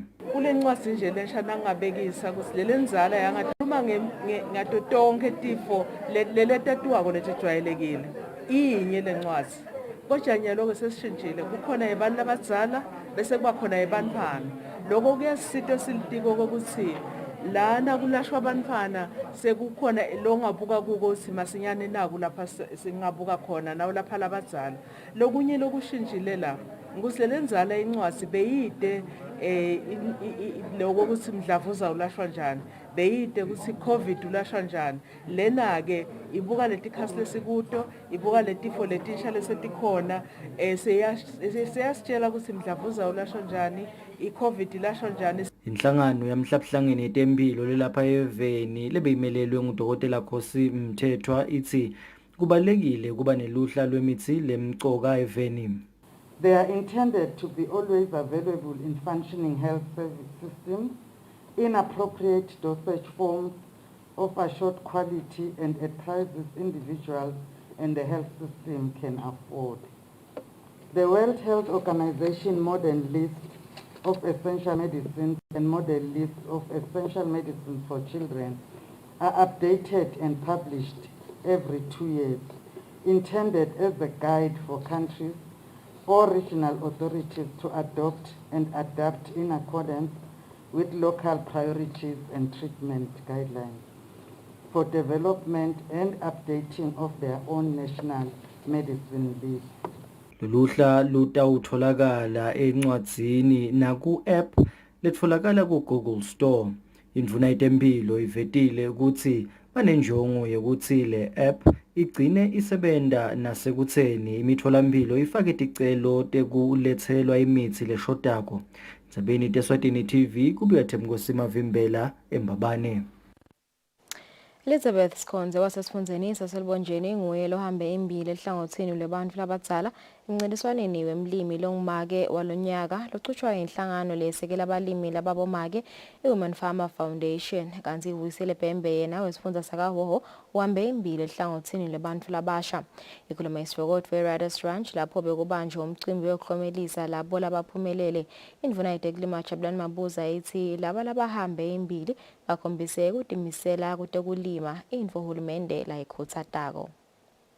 Umncintiswano wemlimi longumake lochutshwa inhlangano iWomen Farmer Foundation lonyaka wesekelwe tinhlangano letahlukene ngemali leng-200,258 emalangeni. Kusile Bhembe wasesifundeni sakaHhohho uthole umklomelo wetintfo tekulima temali leng-74,739 elihlangothini lwebantfu labasha. Elizabeth Skhonze yena uthole tintfo tekulima temali leng-145,997. Balimi lababomake labatfole imiklomelo bangemashumi 20. Indvuna yetekulima Jabulani Mabuza ithi umsebenti lowentiwa ngilabalimi uyancomeka. Umuntu uyakhutsata uphindze uyacela ukuthi sijabule kangaka ngekuphumelela kwamake Skhonze logcine awina lo mncintiswana kulolu hlangothi lwabomake. Siyambongela waSkhonze buka khona uthi timvula mhlawumbe yathi sitole tingako kepha ke nangu uwinile uchamuka khona. Siyakhutsata nje ukuthi bonke bomake abasukume bayibambe bawungenele lo mncintiswane abasukume bayingenele lendzaba yaka agriculture. Sibonge kakhulu kokuva ukuthi kunasisi lochamuka kaHhohho akaBhembe lohlabene kulo mncintiswane. Siyambongela kakhulu waBhembe. Siphindze futhi sibongele nje nabo bani labasha ngoba ukule category yabo uyabona ukuthi bantfu nabangasukuma sibili batimisele kule sector yaka agriculture likusasa lelive lingakhona kuchubeka liye phambili. Angikhutsate nje kakhulu kubani labasha ngokuthi yebo imisebenzi siyavuma ilukhuni kutholakala kodwa emathuba kule sector yaka agriculture avulekile akhona. Umsunguli walomncintiswano Sonia Phaiva ukhutsata abalimi ukuthi babuke tindlela tebuchwephesha tekulima njengobe kugucugucuka kwesimo selitulu kuletha tinsayeya letiningi kulolu hlangothi. Bring technology into agriculture and make it efficient. Modernize the way farming has been done historically. Kusile Bhembe kanye na Elizabeth Skhonze babonga kakhulu kule nhlangano ngalolu sito. I believe ukuthi lokho ngwinele tivo ngikukhona ukukhulisa le business because mainly ma inputs la tangenda ngikhona ku expand ngilime kakhulu. Kuhle ukuthi sisebenzise umhlabathi ngoba kunempilo lenengi.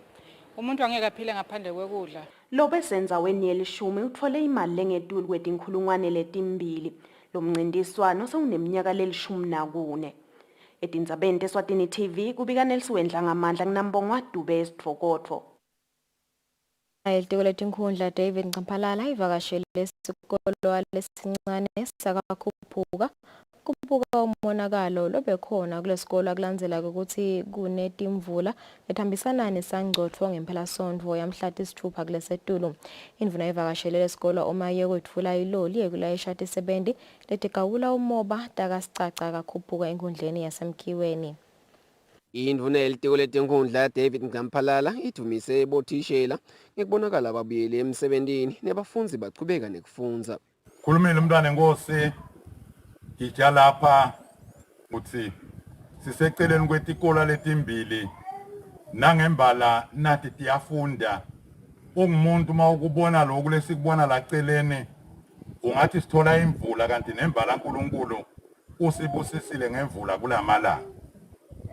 Nalapho mntwana enkosi usasho lokho umuntu sivesala kaKhuphuka angehlali adumise ukuthi kudumisa botishela bekunene botishela ngibona batali kulabantwana njengoba sibabona nje naba bangaphandle sebabuyele futhi emaklasini sibone botishela live lonke babuyele esikoleni bayafundisa ubambisa live. Umphathi sifundza sakaManzini Chief Gicha Thumise sento setikolo letibonakala tichubeka nekufundza.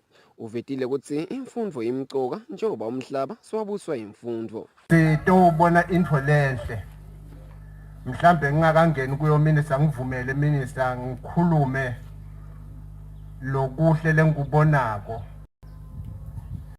Bathi info lenhle iyadunyiswa. Bese info lembi iyekhudwa. Nangifika la ngibona isikolo ngibona abantu abesikolo. Abantu abesikolo bafake iuniform basesikolweni. Ngithi ngiyakudumisa ke lokho ke lana kube kunene ukuthi maye ngilokuhle ngilese kubhekile bekunene ukuthi umhlabathi wonke sowabuswa imfundo.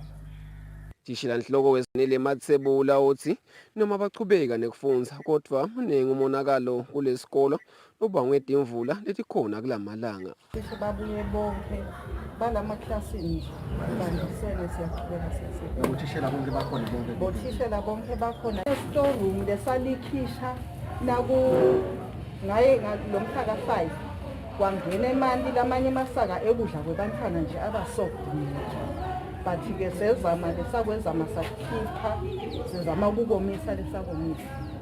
Indvuna ethembise ukuthi batawukwenta konke lokusemandleni ukuthi tikhalota lesikolo tiyefika lapho kufanele khona. Etindzabeni teSwatini TV ngibongosi Magagula kakhuphuka.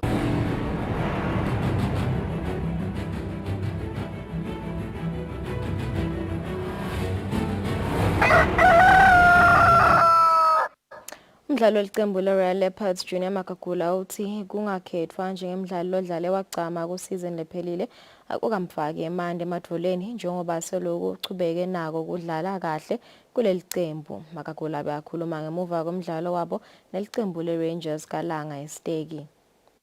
Junior Magagula wadlala imidlalo lemihle kusizini lephelile lapho labaningi bebakhona kubukela lemidlalo bebathi kumele akhethwe njengemidlalo odlale wagcama kuleyo sizini. Magagula ke washaya amagoli amfica lapho wasitha khona licembu lakhe ukuthi liphakamise indlebe ye-MTN Premier League. Lekwalibona litfola nelithikithi lokuyodlala nasemidlalweni yeCAF. Nakhatha lokhu Magagula angakhethwanga ukuthi wadlala wagcama akukamfaki-ke manje ematholweni njengaloku solo achubeke nako ukudlala kahle nakule sizini lapho sekavela anemagoli amathathu emidlalweni lemine ledlalilwe kwanyalo. Ngicabanga bokhoshi bazama ukuchazela ukuthi badlali banengangwane. So labanye nabo bebawafaka emandla njengoba ngiwafaka so bekufuna ngimbongele Mzoro ngoba naye waperforma ngendlela la performa ngayo. Ngakufaka kube stepisi sokuthi ngicangele ukuthi ngayithole le plot le season but akubanga indlela ngibulalako ngoba nami bengade ukuthi ngikhompyutha nebadlali labagodi njengami. Magagula uthi nasekhetheni lesive usangakalahli lithemba ukuthi uyogcina ingcenye yalo kepha ke uyadi ukuthi baqeqeshi banendlela yabo labakhetha ngayo badlali labantu abasebenzisi kepha into awuchubeka nako ukutimisela sithi licembu lakhe litimisela ngekuvikela lenze eMTN Premier League. Lobikezwe Msibi kalanga esiteki. Ngale dodo emidlalo siyadephetha atenza badate futhi esibili asaselikefo sidabuya sichubeka nehlelo.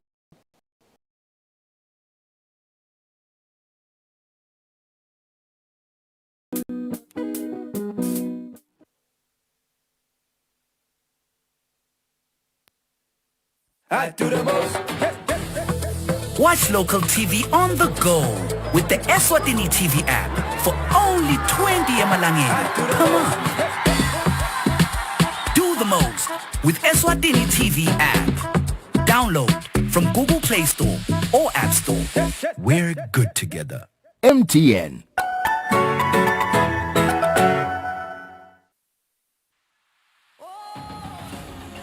Travel, play and inspire. The all-new season of Kusile is back on your screens with your girl, Nombumelelo Dlamini. Of course, we have a new face in our team, the ever so cheerful Neliswa.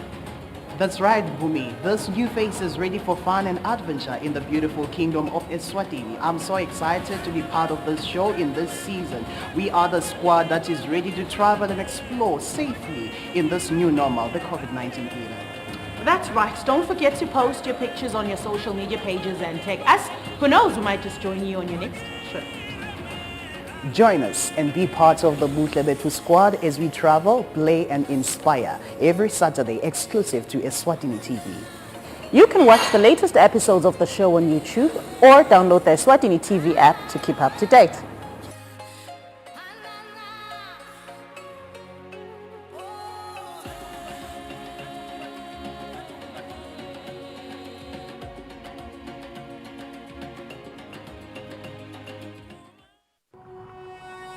When you choose your adventures, you do so with an open heart and a desire for the unexpected.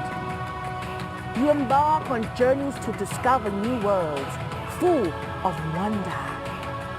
You choose a path to awaken your senses, a world to make you look up and realize just how inspiring this life can be. Arrive and awaken your heart. Explore life in ways only thought possible in your dreams. Discover just how far you'll go to expand your understanding of life's greatest mysteries. There's just one place on this planet with so much to offer. Now is the time for you to have the royal experience in the kingdom.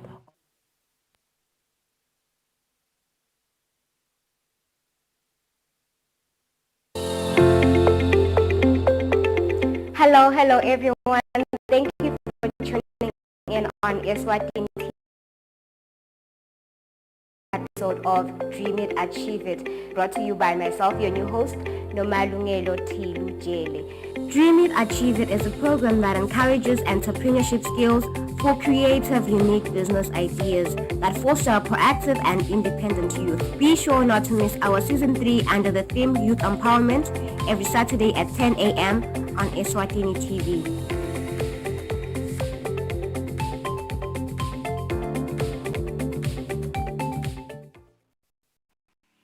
Brains on the Go Season 10 is back on your screens with a new presenter and a new host. This season, the quiz show is in the Lubombo region where we will meet 15 students from 15 different schools.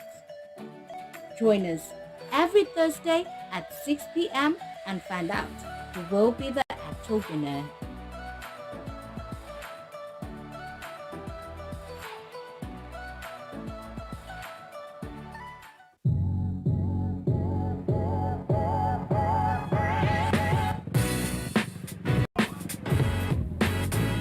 Sanbonan Masatla Mahle, Libito Lame, Ngumtanazo Mkhonazi, and you are tuned into a brand new show on Eswatini TV called Street Quiz.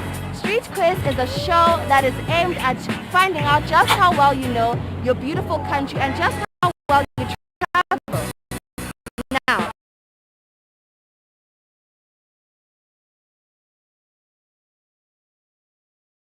your money or a little something extra.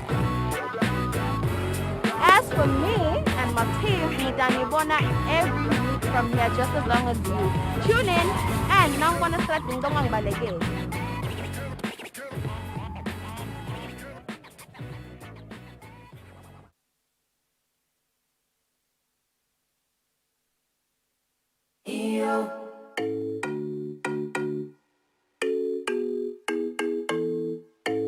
Show is back. We're bringing you the hottest music videos and live studio interviews with your favorite celebrities.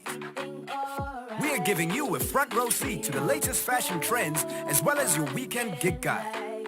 Join us live on social media and call in to send in your shout-outs. Catch This Weekend Eswatini every Friday at 5:30 p.m. live on Eswatini TV.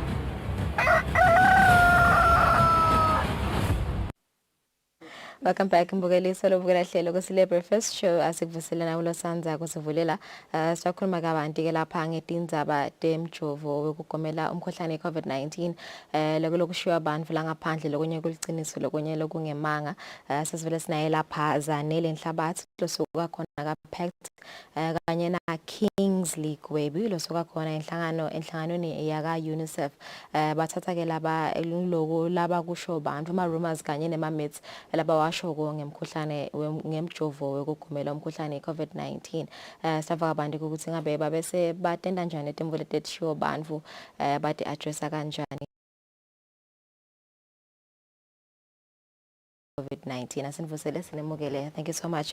Siyatlo ukuthi nisebenza ngaphansi kwenkampani i-Dynamic Sub-Listening Group ingaba mhlambe kumbe nawo sekhetha sithomo nje sokuthi le nkampani lena eyini nokuthi iyendana. Ngibingelele nebabukele emakhaya.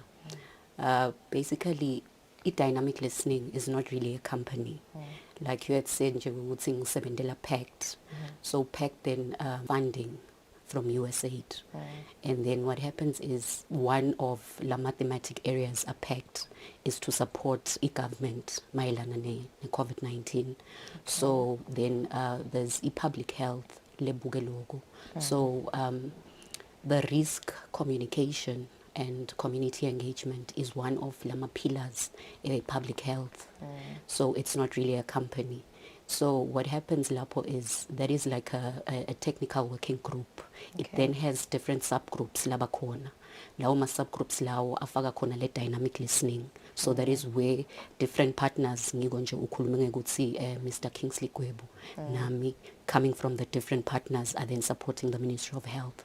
So then dynamic listening is more about monitoring and just ensuring ukuthi ema myths nema misconceptions ebantu are addressed pertaining to COVID-19 and COVID-19 vaccine.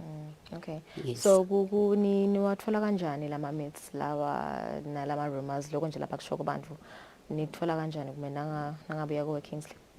Okay, sibonge msakade sivuselene babukele emakhaya. Njengoba sekachazile Dr. Zanele. Thine sisebenzela le pillar libitwa ngathi i-dynamic listening under the risk communication and community engagement TWG.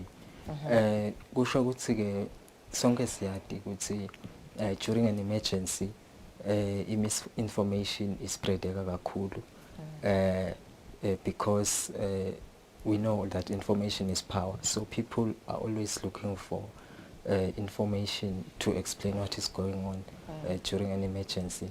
So that necessitates lama interventions leswenda ukuthi as a dynamic listening group lafaka ekhathi kusebenzisa emathulusi lehlukahlukene ukuthi sikhone lokumonitor ema rumors ne misinformation bese siyasebenzisana ke as the RCCE team ukuthi siwa address.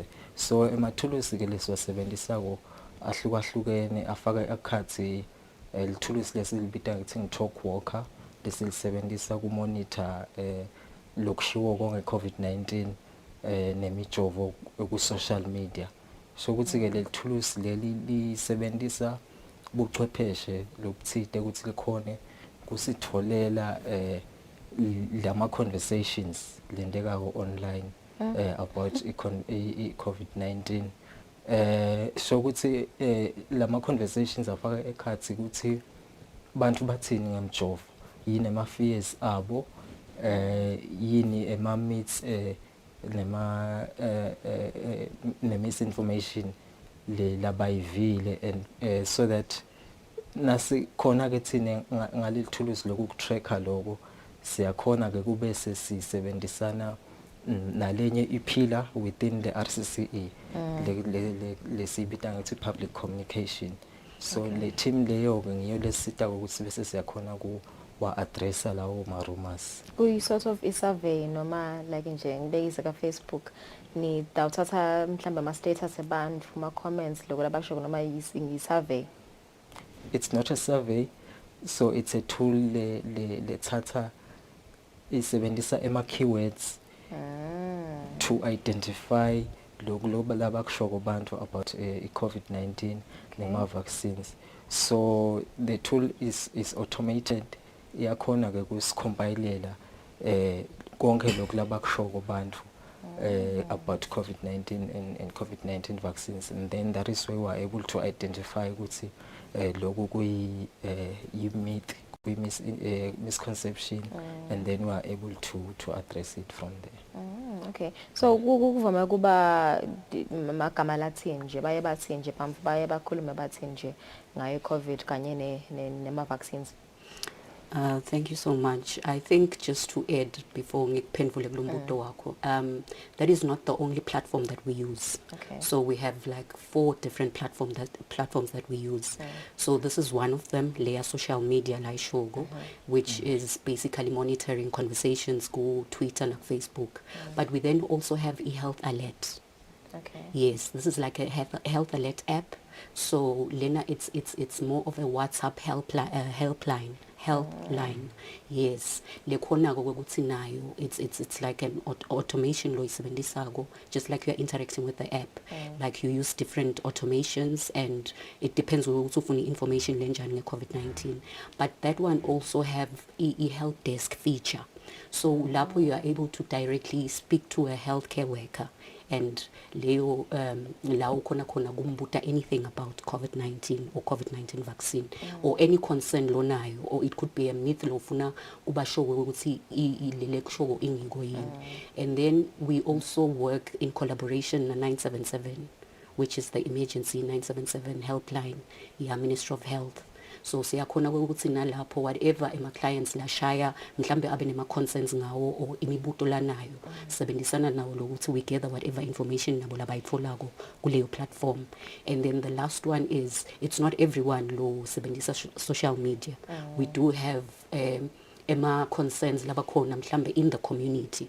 So nalapho we then use like our community cadres, lekungaba maybe our rural motivators, health motivators baqhuqhudeli, where you do find ukuthi nakulama communities kuyakhulunywa ngetinfo, so they are able to gather leyo information leyo bese sisebenzisa i-platform where bakhona ukuthi basebenzise utayichaza Mr Kingsley bayibita ngokuthi you report, and make ensuring ukuthi nalawo ma-meets lawo lakhona la in the community are then phinza abe cascaded ukuthi aphinza abuye ngala ngakithi sitokhona ukuthi siwa address. Okay, so lama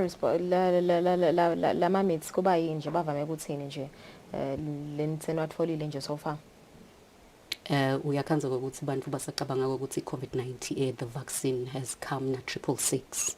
So they do believe ukuthi mawujovile. Some would say ukuthi bathi tena bajova mabathi babeka a coin iyastika just to show ukuthi kune magnet la cards. So it's things like that lokhanza ukuthi bantu they do believe in that because vele bathi biblically bashido ukuthi ikhathini tekugcina kutabanendvule kanjena.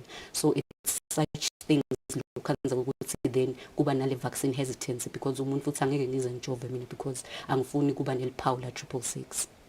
Kuna elenye nje nala yabomake labakhulele nabo bebane kwesaba lokho ukuthi batawujova kanti ba pregnant kubafaka impilo bamfa baba engodini ngabe leyo mhlambe nabo bayayifaka yini? Bayifaka ekhathi kakhulu, like I was talking about the Health Alert app, which is mainly supported by PACT, and le Talk Walker, le kakhulu ka UNICEF, naga 977.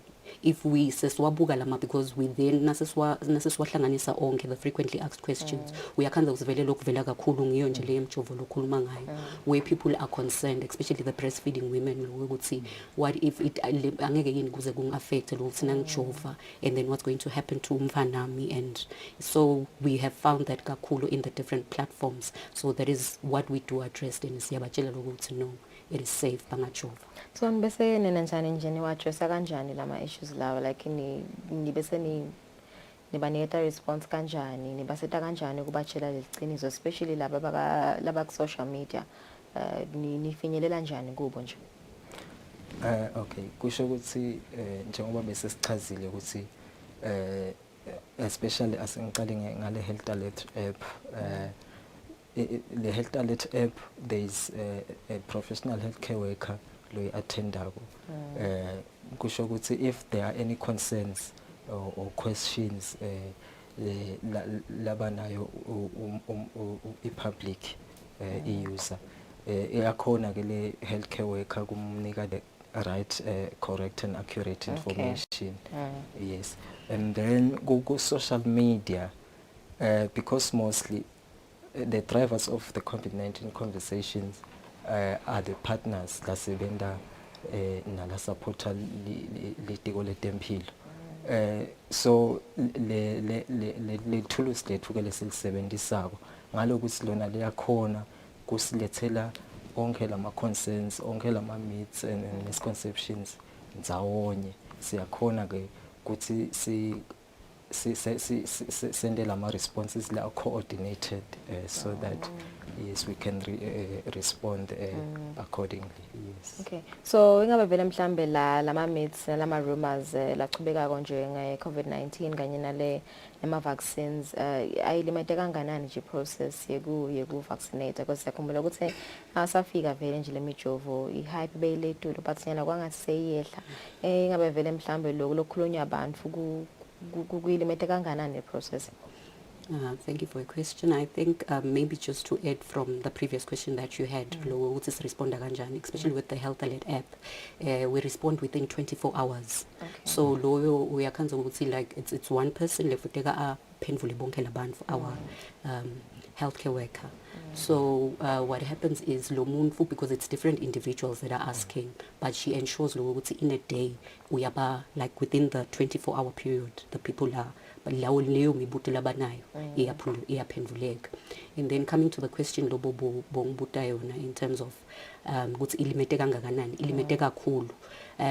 because of the misinformation you know, there's the infodemic. Infodemic is the overabundance of information, and some is true, some I see go. So what has happened is because of that velele high when the vaccine was introduced, but nyalo because of the misinformation we are seeing there's a low uptake of vaccine, which is a real concern because that has led to a vaccine hesitancy. So bantu abasafuni kujova ngalo ukuthi sekunetinto letiningi lesekushiwo, so abasasiko safe ukuthi if no uthatha lo mjovo vele utang protector mbamba or lo munye uza ngcono de ukuthi ngamane ngitfole ngibe nayo le COVID ngitihlalele nayo than ukuthi so vele we have seen a very low uptake in the vaccine. So abantu bayasebenzisa lama health lines lokushaya lizinga nje lokushaya kwabo lizinga lekubuta ingabe vele mhlambe linganani. Especially with the Health Alert app, so but after it was launched, so we are seeing a lot of people, a lot of users, so baya kuluma with the health professional because it's a WhatsApp app. Yes, but in terms of Naga 977 baning banflabashaya just to know and bayafuna loku clarify ukuthi yati ngivenago is it true. So people still want information learning, so okay, so the health line WhatsApp, is it automated like you must send a message and then basically kungena the information? Yes, so now send a hi yes, we say but then you then use automations like depending on what in COVID-19. Okay, so lona sengiyabona ukuthi vele indzaba ye hesitancy inkinga kakhulu. Kusibisele emuva kanganani nje ezisilive ngoba iminisa nje bekasho ukuthi senekwendeka vele ba destroy about 10,000 wemijovo ukuthi ingabe vele mhlambe sesibuyele emuva kanganani nje ngayo indzaba yoku vaccinate abantu. Sibuyele emuva kakhulu, like sibuyele emuva kakhulu if bongabuka nje I think a few months back Eswatini was amongst the top countries in terms of the uptake of vaccine. Currently it's about 20-something%, but if I may say that, because people are becoming very hesitant to buy the vaccine because of the misinformation lekona. It is out there and solo iyanza. So sibuyele muva gakulu, and it's become a real concern even just for the Minister of Health because ngikonje bekakhuluma minister ukuthi in terms of the vaccines vele the expiry dates asikajulu kakhulu, like I think in January, and that's about more than 100 doses lakhona that people are not willing to take, and most of the hesitancy la siyibone khona it's amongst the youth. vele le youth ayisafuni nokuyithatha kakhulu because they feel like inetinkinga, so rather bahlale bakanjena ukuthi bajove. Okay. Njengoba nivetele ukuthi some of the services nisebenzela nasena kuma communities. Ngicabanga ukuthi mhlambe ema concerns noma mhlambe ema mates ahlukile lawa semakhaya nawa la edolobheni. Ngabe vele laba semakhaya bona bakhala ngani kahle kahle ku linganani lwadi lwabo nanibuka nje mhlambe lokho labakhulumako compared to laba la madolobheni. Okay. Kusho ukuthi ema concerns esikhathini lesiningi acishe afane. Recently nje i-ministry i-roll out i-J&J vaccine. So nabaqala abantu ukujova nge-J&J vaccine. Labanengi abemanengi ema adverse events la reportiwe. Lokho ke kubanga ukuthi vele i-hesitancy inyuke kakhulu.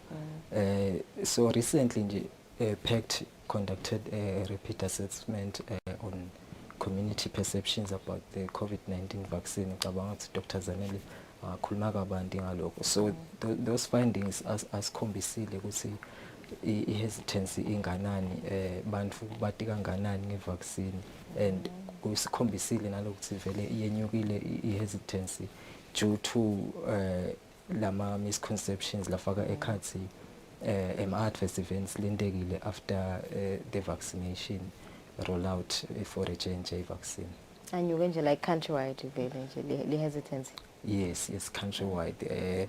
The repeat assessment nje ngikhuluma ngayo iyakreflecta lokho because they were conducting focus group discussions in communities across the country. Shothi nyalo ngifuna ukubuza lokuthi nanibuka nje nini as baka health nyalo labo labangajovi sengilabo laba bavele bathi abangeke bajove noma mhlambe sengilabo laseba influencing labanye ukuthi nasebevela amalama laba okhuluma ukuthi ivele nami ngeke ngisajova. Ngabe vele mhlambe sekusele labo noma ngilabo nje bevele bathitshela ukuthi ngeke sijove thina vele asewufuna umjova. I think it's a combination of the two. Kukhona labe bavile batitshelile nje kusukela ukuthi I won't take the vaccine for their own personal reasons, but then again the misinformation the spread has also contributed a lot to the low uptake. Yes. Okay. So lama tinombolo nje lama health line ngabe dithini besides le 977 uvela ushaya le WhatsApp number yona ithini? It's a 645. Seyilahlekile. Okay. But ngicabanga ukuthi sitayitfola ka vele ka social media sikhona lokuthi simbhalele bengacela ukuniketa before. Yes. Okay. Maybe just to add on what Kingsley has said, especially the question yakho lebeyibuda ngokuthi ku community yini kakhulu labakusabako. Kuphinze kwaba khona ukuthi bacabange ukuthi the vaccine causes infertility. So bantu banako ukuthi mangijova ngabe angisakhona ikudala. So that is what maybe leseyenda nalo ukuthi le youth even azuthi ayifuni ukujova because they also feel like lento lena ngayithatha idabu siseyinda ukuthi ngeke khona kuba nebamvana. So those are the things that are coming up lokho ukuthi, and then lokube bhlungu like you are talking about lo J&J labanye uyakhanza ukuthi babone ihlobo dabo difa. So that is another thing le raise le fear in the communities because beve ngazuthi if ngibone sibesibuya bongcwabazi bani maybe ngala long next door wami. So ngiyabona lokho ukuthi vele if ufile maybe lona ufenge ukuthi bekasavele anayo lo COVID-19 but wathi nakajova wabe sese ushona phansi mhlambe sekukhoza lokuthi afa. So sekube nalokusaba lokuningi because sekube nale mingcwabo leba khona. But even if akusasiwe ukuthi ikhozwe vele ayikakhozwa ngilomjovo, it could be a lot of things, but people ngaloko ukuthi mhlambe bambone ajovile but was still afa, so they still have those concerns. Okay. No, iyevakala sethemba ukuthi babukeli bayeva ukuthi letinye tatimvu letile tikhulunywako tingemanga kanti ke nangabe ufuna ukuvaka abantu ngiliciniso leliphelele ungakhona kushaya la khona ka 977 inombolo ya WhatsApp sitandfolela sitayisho nje sayiveta ngakapheli luhlelo utawutfola leliciniso leliphelele ngawo umkhuhlane kanye nemijovo yokugomela uwona umkhuhlane COVID-19 wathi khanze so believer emanga kanti so tibambelela so timoshela isikhathi ukuthi utiphephise kiwo lo mkhuhlane ngekuthi ujova saselikhefu sithabene betemidlalo.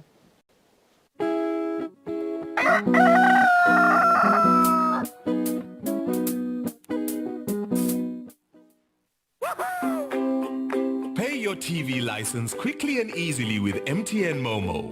Simply dial *007 *3 hash and select option 8 for TV license. Enter your national ID number as your reference and the amount you wish to pay. Then enter your PIN to confirm your payment. Once your payment has been made, you'll receive a confirmation SMS of your payment.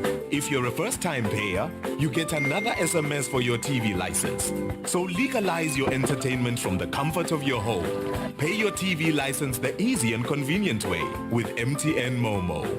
Everywhere you go, MTN. My name is Eswatini. It's your boy DJ Sunday, aka BEZ. Catch me and the gang on a brand new show. Amazing show. I'm so excited about first episode. It's hot new show for Studio One. As you guys know, we do cover all things music and entertainment. I'm going to be doing the news aspect specifically. Our news is divided into two segments, into international news and then local news. I'm going to be on the cozy couch, hosting all the guests that we have on the show. Thanks so much for joining me on the cozy couch. Your performance, how did you feel about that? I loved it. Honestly, I was ecstatic. I'll be dealing with the hottest videos for the week. At number 1, we have Tenderness featuring Willem Seni for Love Me. We have the same thing, and it's now been with the book of the universe. Number 1 DJ in Africa. See you every Saturday at 6 p.m. on Eswatini TV. Studio One. Studio One. Studio One.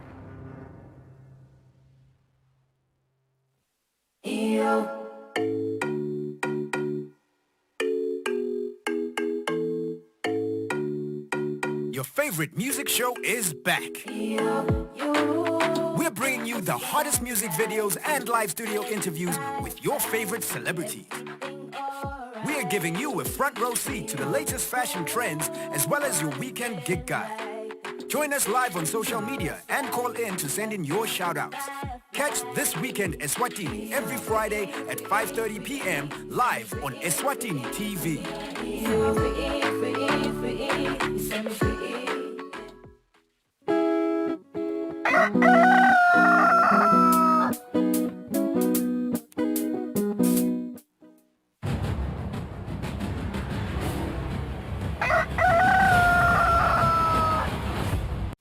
Asiphindisele ehleleni Kusile Breakfast Show sitawubuka kutemidlalo uleti tawendeka kule mphela sonvo sesivele sinaye lapha phathu zomsibi kubuka nje ukuthi ngabe ngalesonvo kudlala ini i-team lesuka khona eAlgeria ngaphansi kwe-CAF Confederation Cup kumenje tasichazela kabantu ukuthi idlala nani ngephela phad.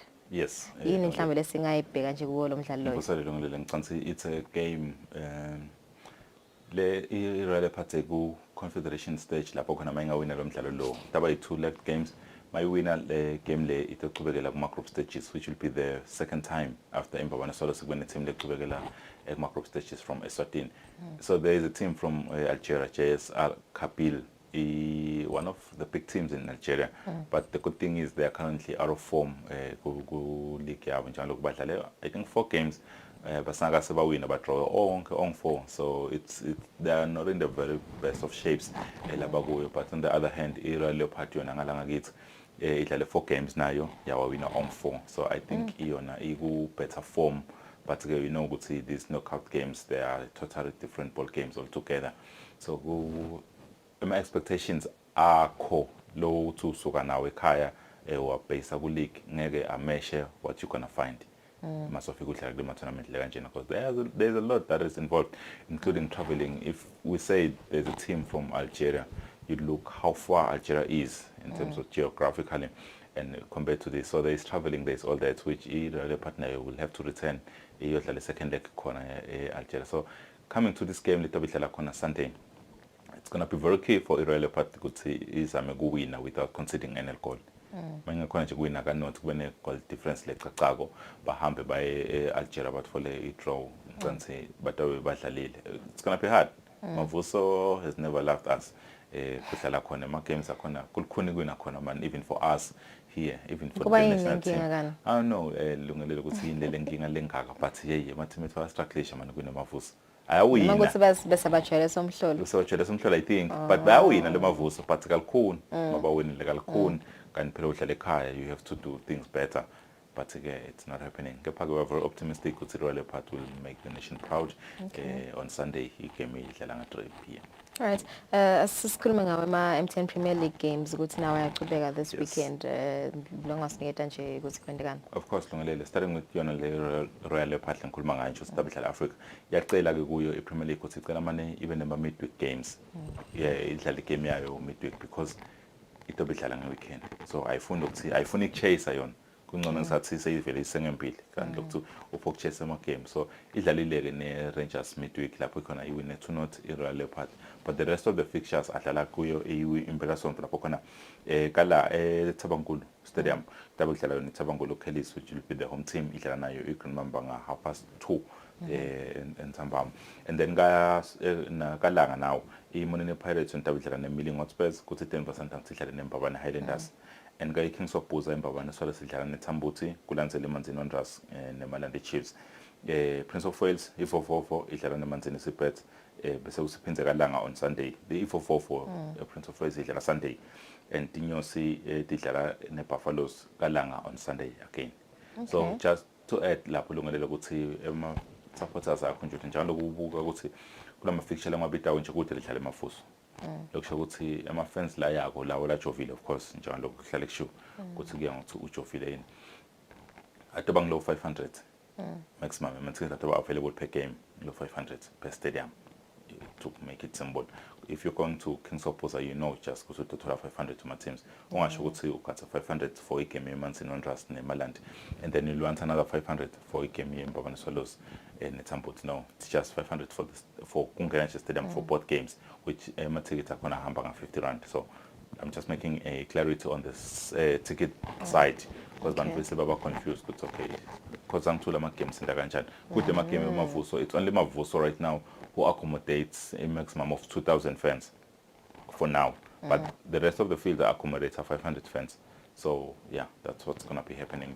Very exciting things we're expecting with the Premier League, more especially on the side of Mbabane Swallows. They changed, well, not really, they didn't change, they beefed up their technical bench because they brought Siyabonga from Denver Sundowns, Lobuyo Watoichoina in Mbabane Swallows. There were reports putting up to the week, you could see their head coach might leave, Christopher Enin, but he's still with the team. He'll be in the technical area during the game. Siyabonga is the second assistant after Manyati. So we're expecting the performance will change, the result will change because they are still without a win in the number of games. They lost 2, but we have a draw. Okay, so yes, nama under 17s ayadlala this weekend. Oh yes, Region 5 here. Yes, Region 5. It's a sport. I think there are 6 disciplines. There are a lot of representatives. My youth game, Region 5 youth games. Lapho batala kona ase Masero in Lesotho elungelele. The first team to leave will be the under 17 boys. Their first game is on the 30th of November.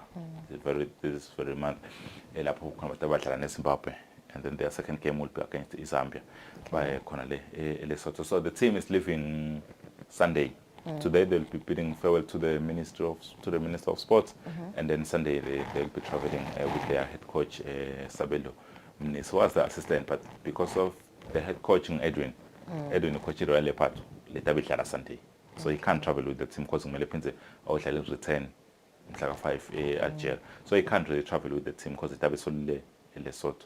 The team. So but it's over Sabelo Mnisi, who has been with the team since 3 years back by Abu Malawi. So his experience and Labafana Kawanguti sebahleli kakhulu naye in camp because bacala camp le around September. So lama camps ke lungelele atodlala starting from njalo ibhola nje itosheshe iqale yona. Itosiphele mhla atosaphele mhla ka-12 December lama games. So takhumbula ukuthi these are the same games le yake wa hosta Eswatini 2010. Yes, ike wa hosta, so it's not something new. Lokungathi umbukele utawumangala ukuthi aqhamuka phi yini into ledlala i-tournament ledlala ama-region i-region 5 lo shows like it's ngisadak, but in the sporting fraternity babe sebaya kuzona khona nabo zone 6 nje singizone 6 but phindze region 5 you know lokuhluka phindze 6 sadak ikhosafa largely idlalwa ibhola kuphela vele. So nale region 5 yabafana, hence we speaking of the under 17 boys, because bona ngibola batoqala kudlala and because babe sebathathwa ngukhosafa as they've been doing in the past magna region 5 ukuthi athi khosafa okay because kunale tournament lecubekako, let's just put in laba under 17 adlale under your banner, but nathi sibe khona as khosafa. Okay, no, sibonga kakhulu phasi sithemba ukuthi sifisela inhlanhla ileopard nini on Sunday, sithemba ukuthi itawina noma kanjani. Let's take a break, sitawuya sitovala hlelo.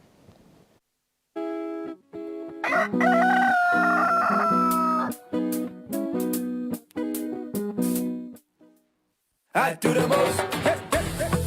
Watch local TV on the go with the Eswatini TV app for only 20 emalangeni. Come on. Do the most with Eswatini TV app. Download from Google Play Store or App Store. We're good together. Everywhere you go, MTN.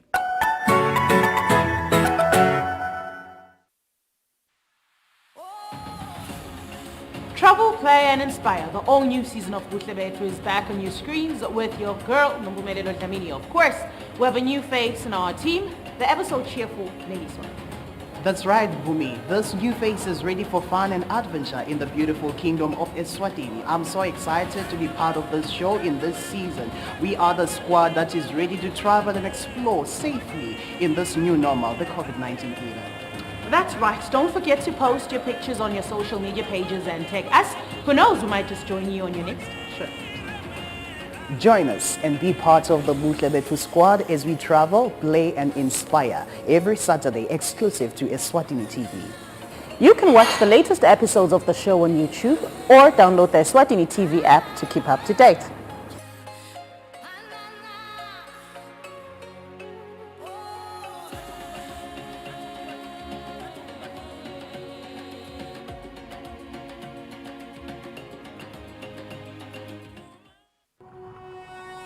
When you choose your adventures, you do so with an open heart and a desire for the unexpected.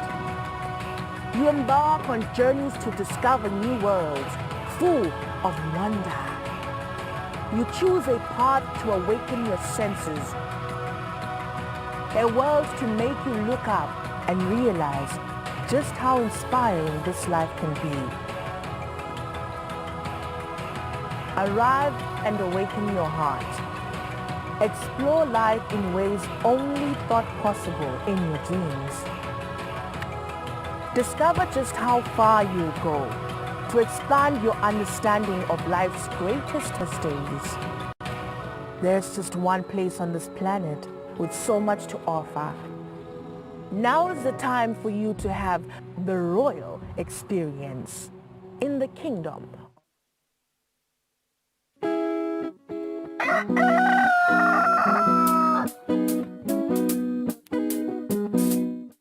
It's 2 minutes before 8 o'clock. Umbukeli besikhulumisana nebetempilo lapha sikhuluma ngema health line, my health desk. Laba abasitako bamfuna bafuna ukubuta kabanti ngomkhuhlane COVID-19 kanye nemjovo kokugomela. Njengoba kumele ukuthi imithathu imijovo lekhona lapha eSwatini, Pfizer, waka Johnson & Johnson kanye neAstraZeneca. Kanti inombolo lenye labangayishayela ukubuta ukuthola imininingwane leliciniso, hayi imininingwane lengemanga netfolakala khona ku social media. Inombolo labangayishayela ithi 79 inombolo yaka WhatsApp rather, it's 79436585. ithi 79436585 kanti lana ke utawubhala nje umlayeto lothi hi kutawu bese baya kusendela imininingwane leliciniso nalephelele. Sibonga kakhulu kuba nathi namhla ehlelweni. Ukhumbula nje ukuthi ihlelo uyakhona ukulibukela ka YouTube. Setheme ukuthi indaba nempela sonke lenhle nalebusisekile nisale kahle.